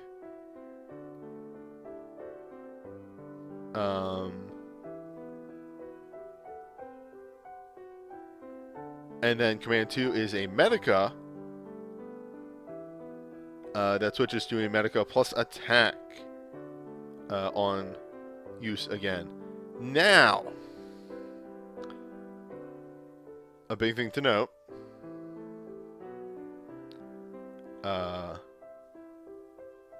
Though it says Breath of the Heavens here is summoning, I am fairly sure Breath of the Heavens is white magic typed when Val 4 isn't out. It becomes summoning typed when Val 4 is out.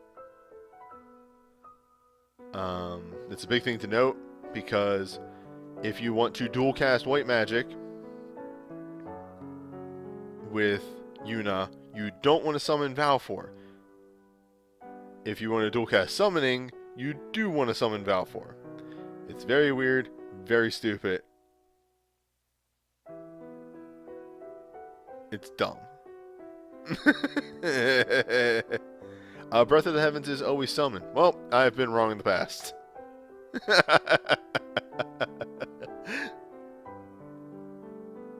Either way,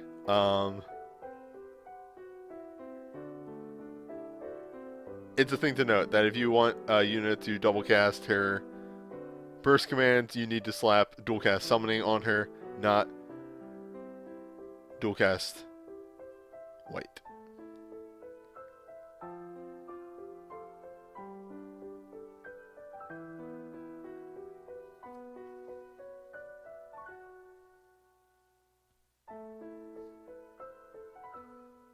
Seems to be some mixed calls in the chat on this. It's weird. Let's just put it that way. Her burst commands are odd for what they are.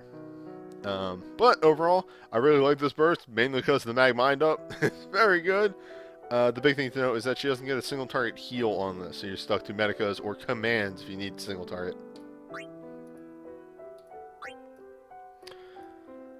Oh, Lulu. Lulu. Triple Threat is super old, but is very much a workhorse of a burst. I forgot to tweet out the stream. I'm bad at that. Here in hour 2, I've noticed that. Anyway, deal 5 Magic Ice Fire, or Magic Ice Fire Water, and enter burst mode. That's it. Command 1 is 4 Magic Ice Fire to one target. Command 2 is 4 Magic Ice Water to one target. It is ice boosting armor. And the big thing to note is her commands are affected by Reflect, unlike a lot of Black Mage commands. So she falls off in that regard. Though, aside from that, this is a workhorse that hits multiple elements, even water being a bit rarer, more often than not. It still hits it, and Fire Ice are common enough that it's actually still super useful. And ice boosting armor, that doesn't exist a lot.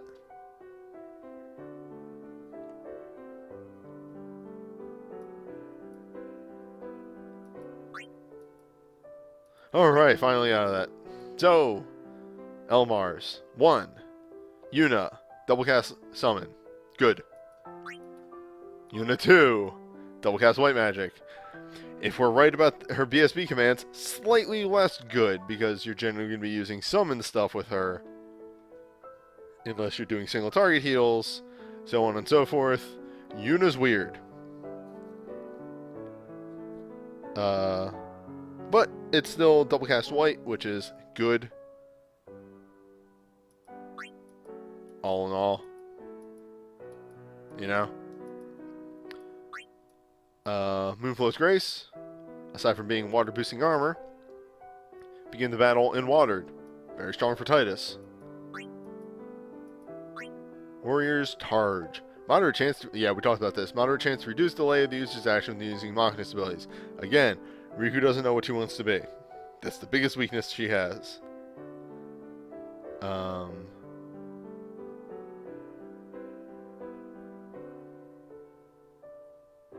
That does still work, though, if you want to run her as a lightning or fire or ice Machinist. You can utilize this perfectly well. And that's it. Overall, the 6 stars on this are pretty good. And Arcane will do work. I think the weakest thing out of the 6 stars is probably Song of Spira. Just because it's still, like, while being the best, it's still a re-raise. It's still, not re-raise, it's still a raise break, and I really hate those. I really despise raise. Glint is good. It's an element. I've turned around on glints. I actually really like glints now. It's powerful. The bursts are probably the mixed bag of this. Riku's and Lulu's are probably the weak ones on here. And even then, Riku has a mug attack command. Pain, Titus's, and Yuna's are all really solid.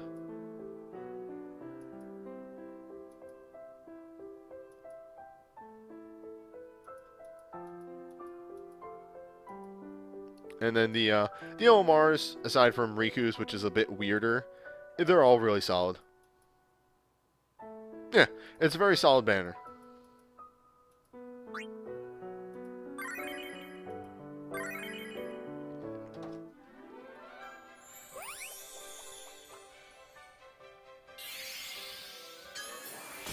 Damn, I was... never gonna get that sword. The only thing I'm really sort of grabbing at on that banner is, like,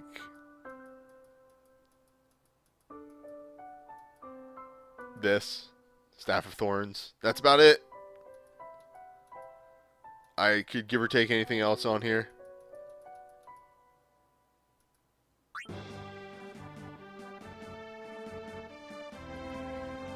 That's a good banner too.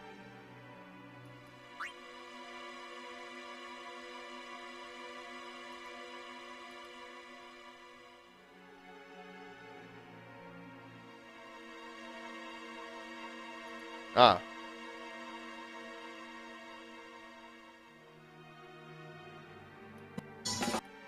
Oh, that's gonna be loud, sorry.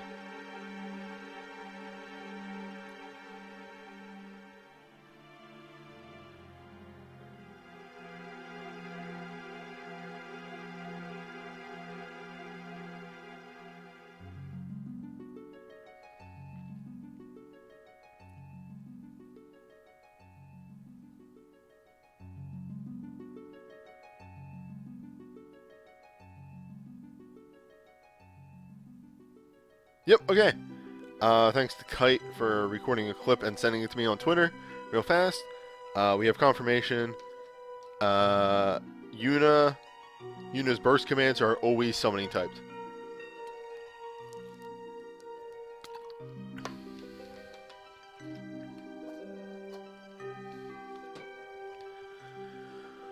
Okay.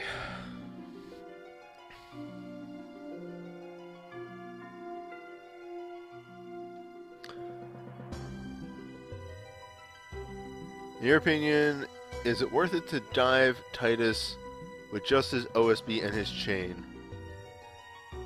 Let me take a look at the chain real quick. Or not the chain, his dive.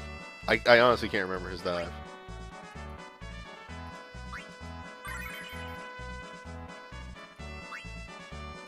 Water damage up. Dual cast water. Yeah, we're at the point that we have enough. I always forget. Yeah, it's double cast water. It's really good. We have enough moats, or moats are commoner. That I'd say that's an okay dive. You just need to slap some sapphire shots on him, obviously. At least one 6-star one, preferably 2.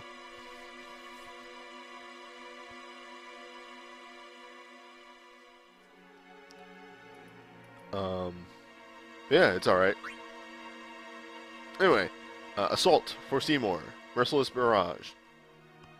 10 Magic Dark to 1 target. Infused Dark. Raise user's magic a moderate amount. Give me a moment. Raise. Did I say 6-star? I meant 6 use sapphire shots. My mistake.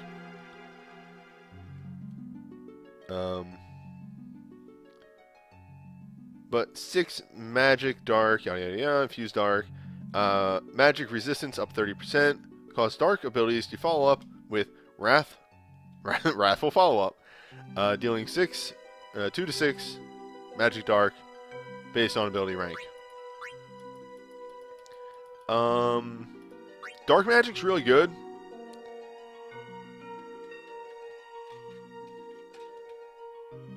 And pretty powerful in a lot of regards.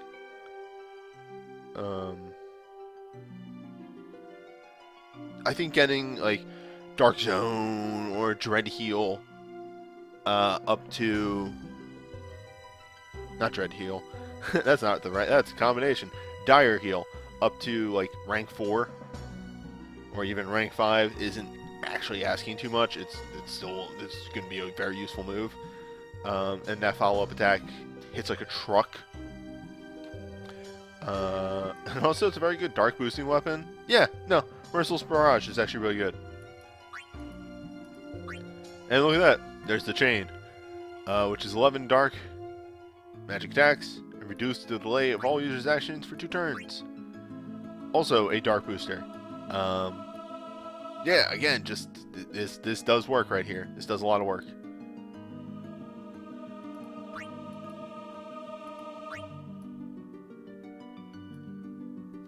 Ultimate Jet Rush, which is 10 range physical dark, reduce delay of the user's actions for 1 turn, temporarily set the user's crit hit chance to 75%, temporarily raise the user's attack and defense 30%, and temporarily reduce the delay of the user's actions by 1 turn when using dark abilities. So it's one of those like quick cast dark moves or quick cast element moves, but with a 75% crit chance added on. Weakest thing here is that physical dark isn't as good as magic dark.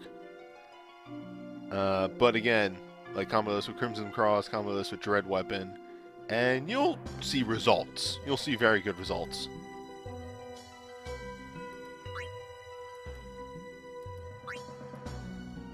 And here is Pain showing up on this banner as well with Rushing Steel.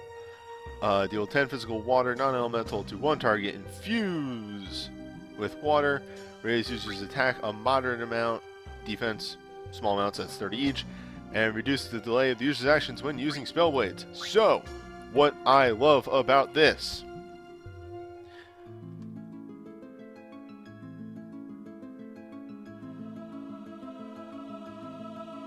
though she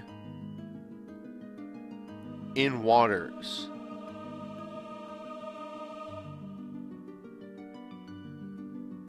she can synergize any of this with any Spellblade type. So you can Snow Spell out of this, you can Blazing, you can Thundering, which I like the versatility of that a lot. Ideally, you want to use Engulfing in the eventual 6-star one, but it's very nice either way. No, there is a difference between Jet's USB 1 and Orlando's. Orlando's is a Hungry double cast, whereas Jet's is a very specific to darkness abilities. I think his in darks as well. No, it does not in dark.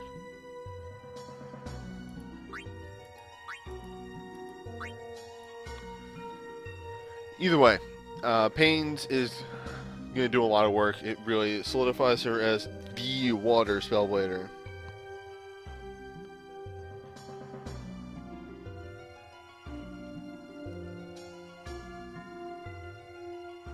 Yeah, I really don't have a lot more to add to that.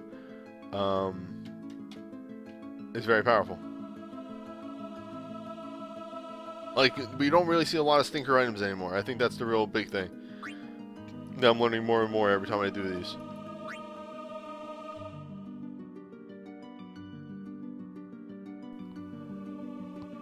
Alright, BSB 2 for Seymour. Deal 8 Magic Dark, in Dark, enter Burst Mode. Command 1 is 6 Magic Dark to one target. Deal heavy damage to the user proportional to the max HP. And Command 2 is lower defense, raise magic, enter more to body mode, periodically restoring a small amount of their HP. The amount healed is proportional to their max HP. So, this is really goofy, like, in a cool way. So, that Grave Vengeance is a unique percentile regen. This stacks with a normal regen as well. Thank you for the follow, Tail Saga.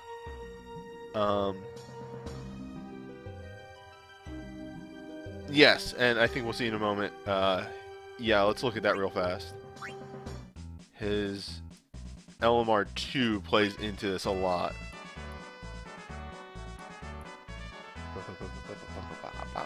There we go.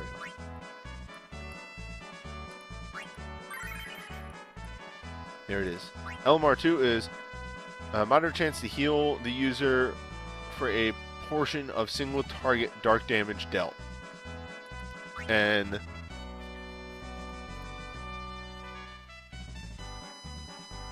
yep, Command 1 is 35% max HP. Phantom Regen is 15% of max HP per tick for 15 seconds. And his LM2, God, that's hard to say sometimes, has a chance to heal him when he attacks. Yeah, this can, if you dive him into this, this can unload a gross amount of damage. But it's very risky. But it's a calculated risk. Like, it's risky, but numbers are in your favor. 13.2 potency across 6 hits, which is disgusting for magic, for being honest.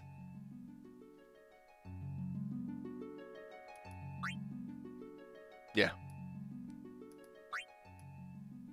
Oh, jeez. Oh, jeez. Oh, no, Jet, I'm sorry. Oh, Jet. Oh, what's this doing here? Final Transformation, which is still a good workhorse. This is just really old. 8 random hits in dark. That's it. Deal 4 range physical dark. Command 1. 2 hit AoE. Command 2.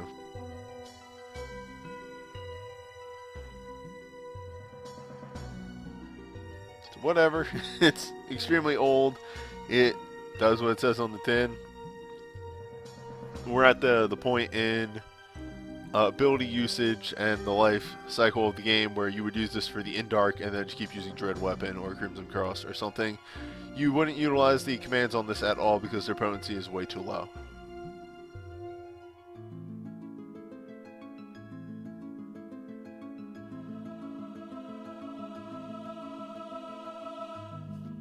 Yep, it's a very old BSB and kind of weak for that. Meanwhile, here comes Aaron with Tornado. 6 physical fire, AoE, in fire, enter burst mode. Command 1 is a 4-hit physical fire. Command 2 is a 2-hit physical fire and does an attack defense bargain. Really, all they need to do is add in a fire version of Hailstorm, and this is like discount Ayame burst, but for fire. The thing that this doesn't have that Ayame has is a stat buff on entrance.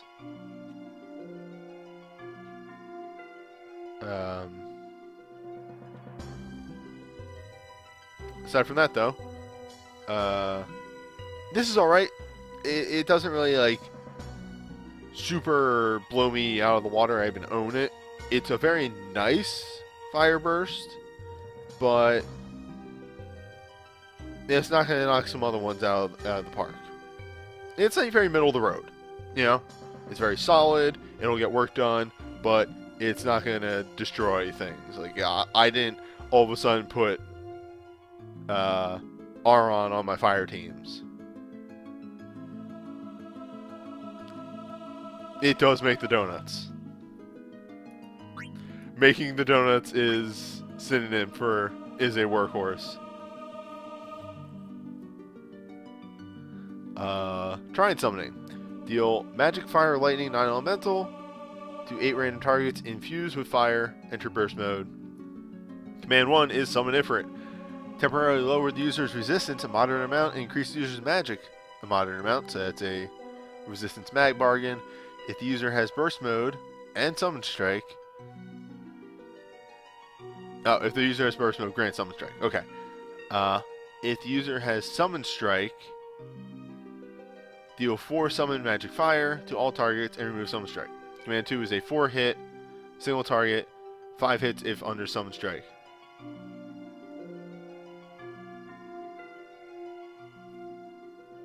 Okay, there is a fire elemental hailstorm and it's called Hellfire. Cool. Yeah. That will work really well with Aron's thing. So this is like this again, it's very middle of the road. It does work.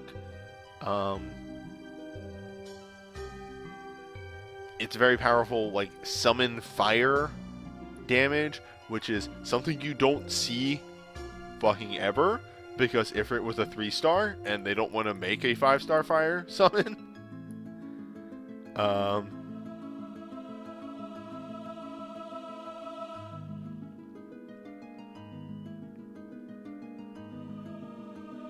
that said, again, like extremely in the middle of the road. The nice thing about this is it is fire damage that deals summoning typed damage, so it doesn't cause counterattacks for things like that. Yeah, that's its very nice plus side. So there's a bit of a discussion in the chat about future samurai moves, talking about, what is it called, Flame Strike. Yeah, Flame Strike, which does a plus to mine. The reason that Flame Strike does a plus to mine is because it does the defense resistance down. Giving it the plus mine makes it so it doesn't eat away at Sentinel. That's why. It makes it a unique buff. Seymour, BSB 1, Enema Pain. Deal 8 summon magic to random targets. Moderate chance to instant KO for what it's worth. And Imperil. Enter burst mode. Command 1 is a 4-hit single target with moderate chance to KO. Command 2 is a 2-hit AoE with a small chance to slow. This is sort of whatever. I never use the commands when I use this. I usually combo it into Dark Zone or what's it called? Dire Heal. It actually suffers by adding the instant KO and taking away anything else that would maybe not be nice to have instead of instant KO, because that's never going to matter, and the slow is a very small chance and probably will never happen. Even if there is a fight that is vulnerable to slow, you might as well take away the status effects on that and just be a 4-hit single target and a 2-hit AoE. The Imperial is nice. And that's about the most I can say about this. What you're seeing on this banner is there are a lot of things, like these 3 right here, that are very middle of the road. Very, like, in Blitz. Guado's Grudge may be the best BSB on this banner, while the other ones are extremely middling.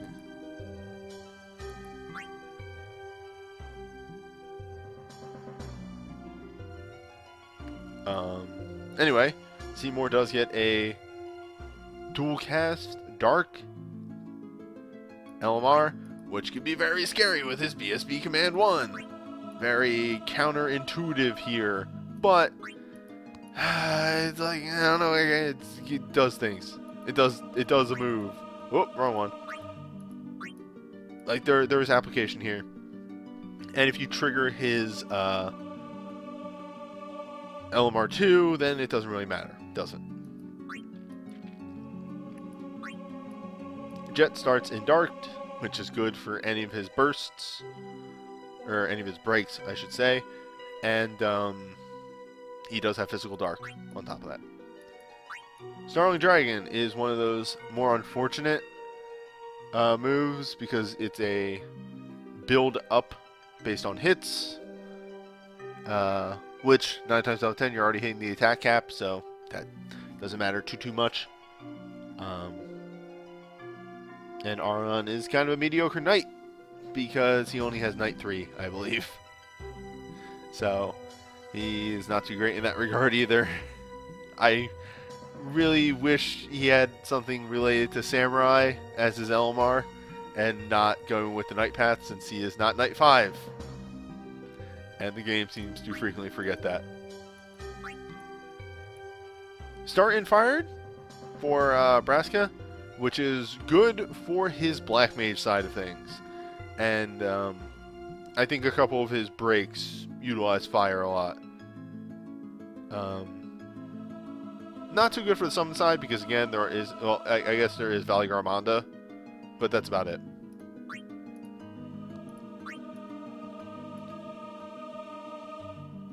And see, this is what fucking Aron should have had, but for Samurai.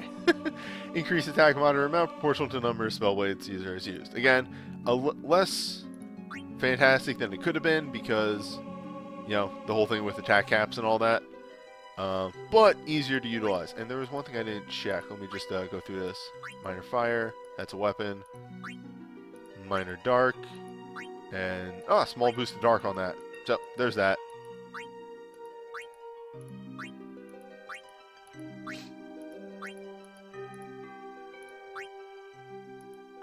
Yeah, okay, so this banner overall. It starts off very strong. The 6 stars on this banner are very nice. I like all of them. They all have practical applications. Guado's Grudge is a very strong BSB, and then we quickly fall off with Final Transformation, Tornado, which is still solid, as is Trine Summoning, but Hoofa is final transformation old, and Animus Pain is a very middling burst. You will generally use this for the Imperil, and then continue using abilities. Apocalypse Savior can possibly kill you, but if not, it's still pretty good because it's double cast dark. God of Blitz is good. Snarling Dragon is not so great. Quiet Fury is good, and Gullwing Enforcer is okay. Overall, I'd say this is weaker than the first banner. The first banner was pretty stellar across the board, and this definitely has some stinkers on it.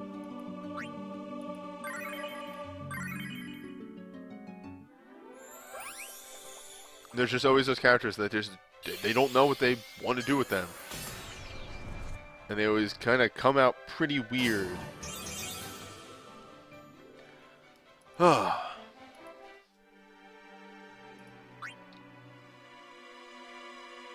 And that's it.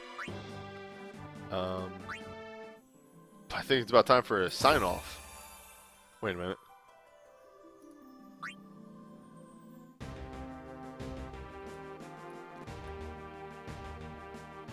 Piss!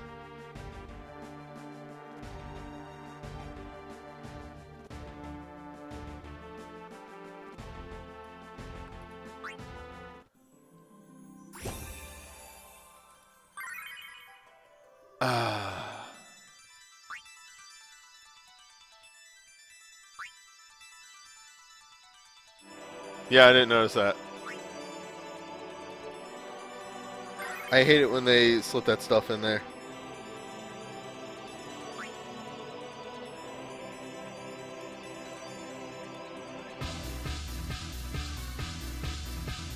Because I seriously don't pay attention to that shit.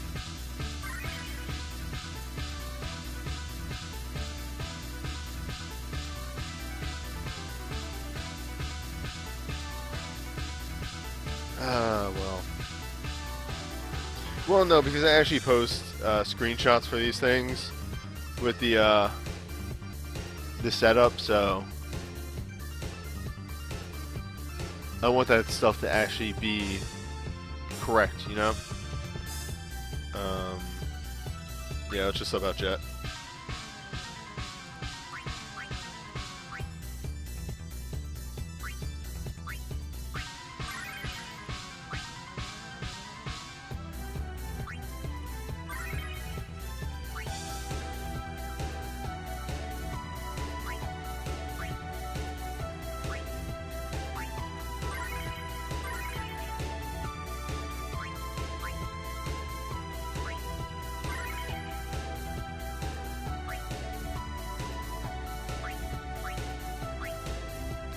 I'll just annihilate this fool.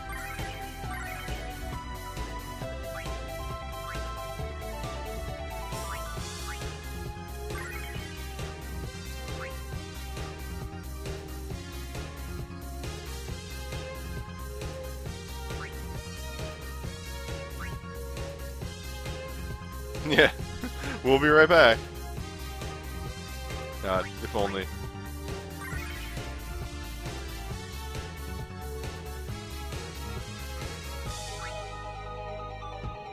I'm sure I'll kill it before I actually build anything up, so.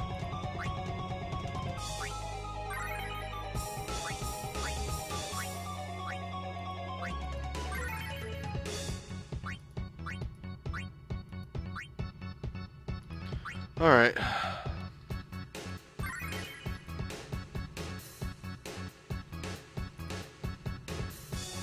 We're going to hear some error noises in a second here because I am cropping and replacing some incorrect images. This is going to be 9.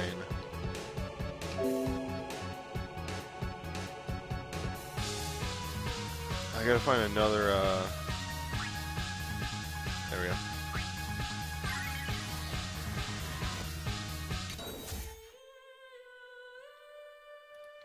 Man, I fucked up. Luckily, I can do clever editing to make it look like I was correct the whole time. Just gonna make healing a little harder.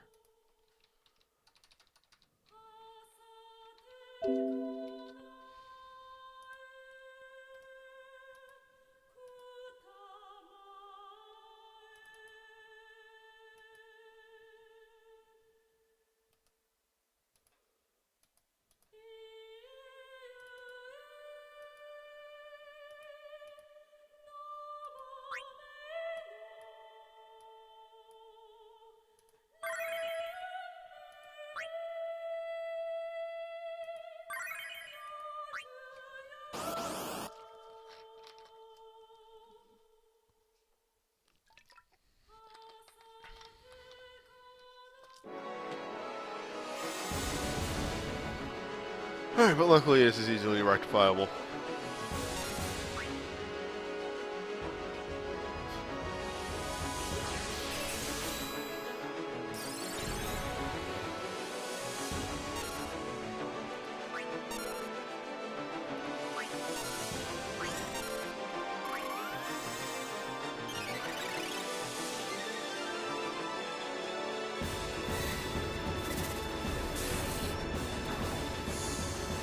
Did they add 1 million guild completion rewards to 220s? I don't think so. I feel like I remember something like that.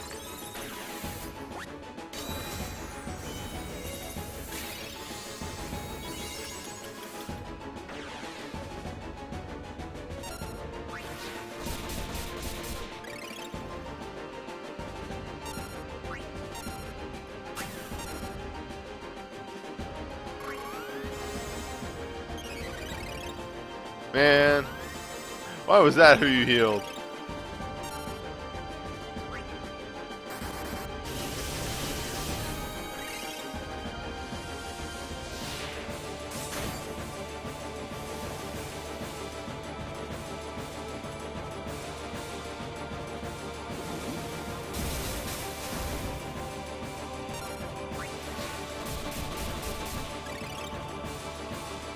Like, there's a whole thing,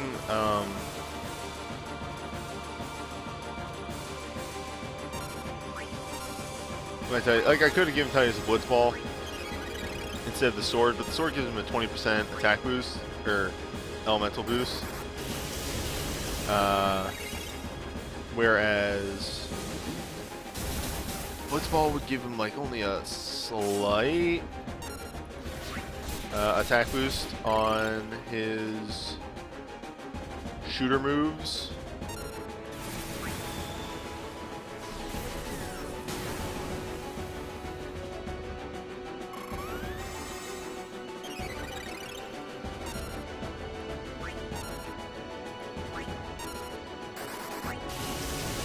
The Blitz Ball on Waka.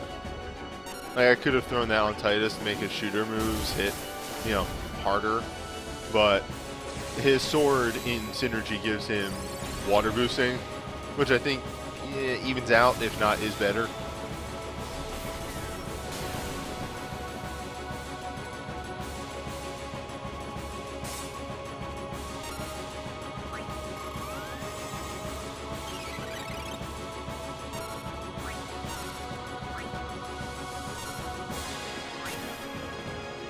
Whoa, Ultimate Ray. Still hits entirely too hard. Yeah, I think that's the footnote when I do the write-up. Like, the big footnote is that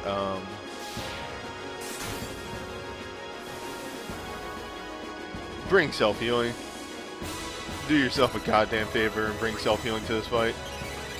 The boss just hits unreasonably hard.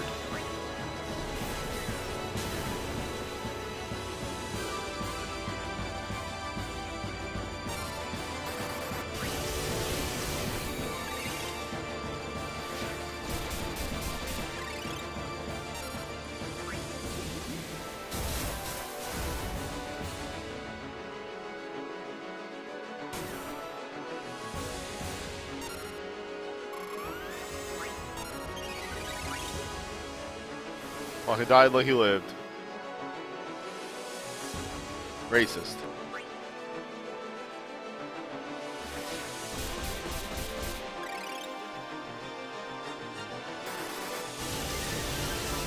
Yep, there we go. Easy enough. I fixed it.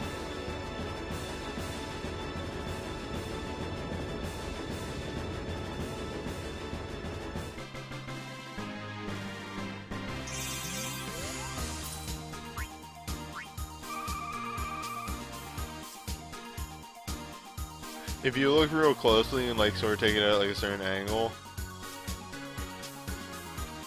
he almost looks like he's doing the Yamcha pose, just like mirrored.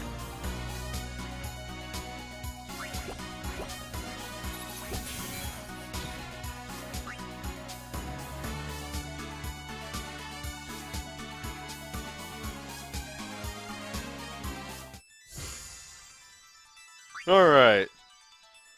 Done and done. Fix that problem. Never happened. Alright. Time to sign off a video.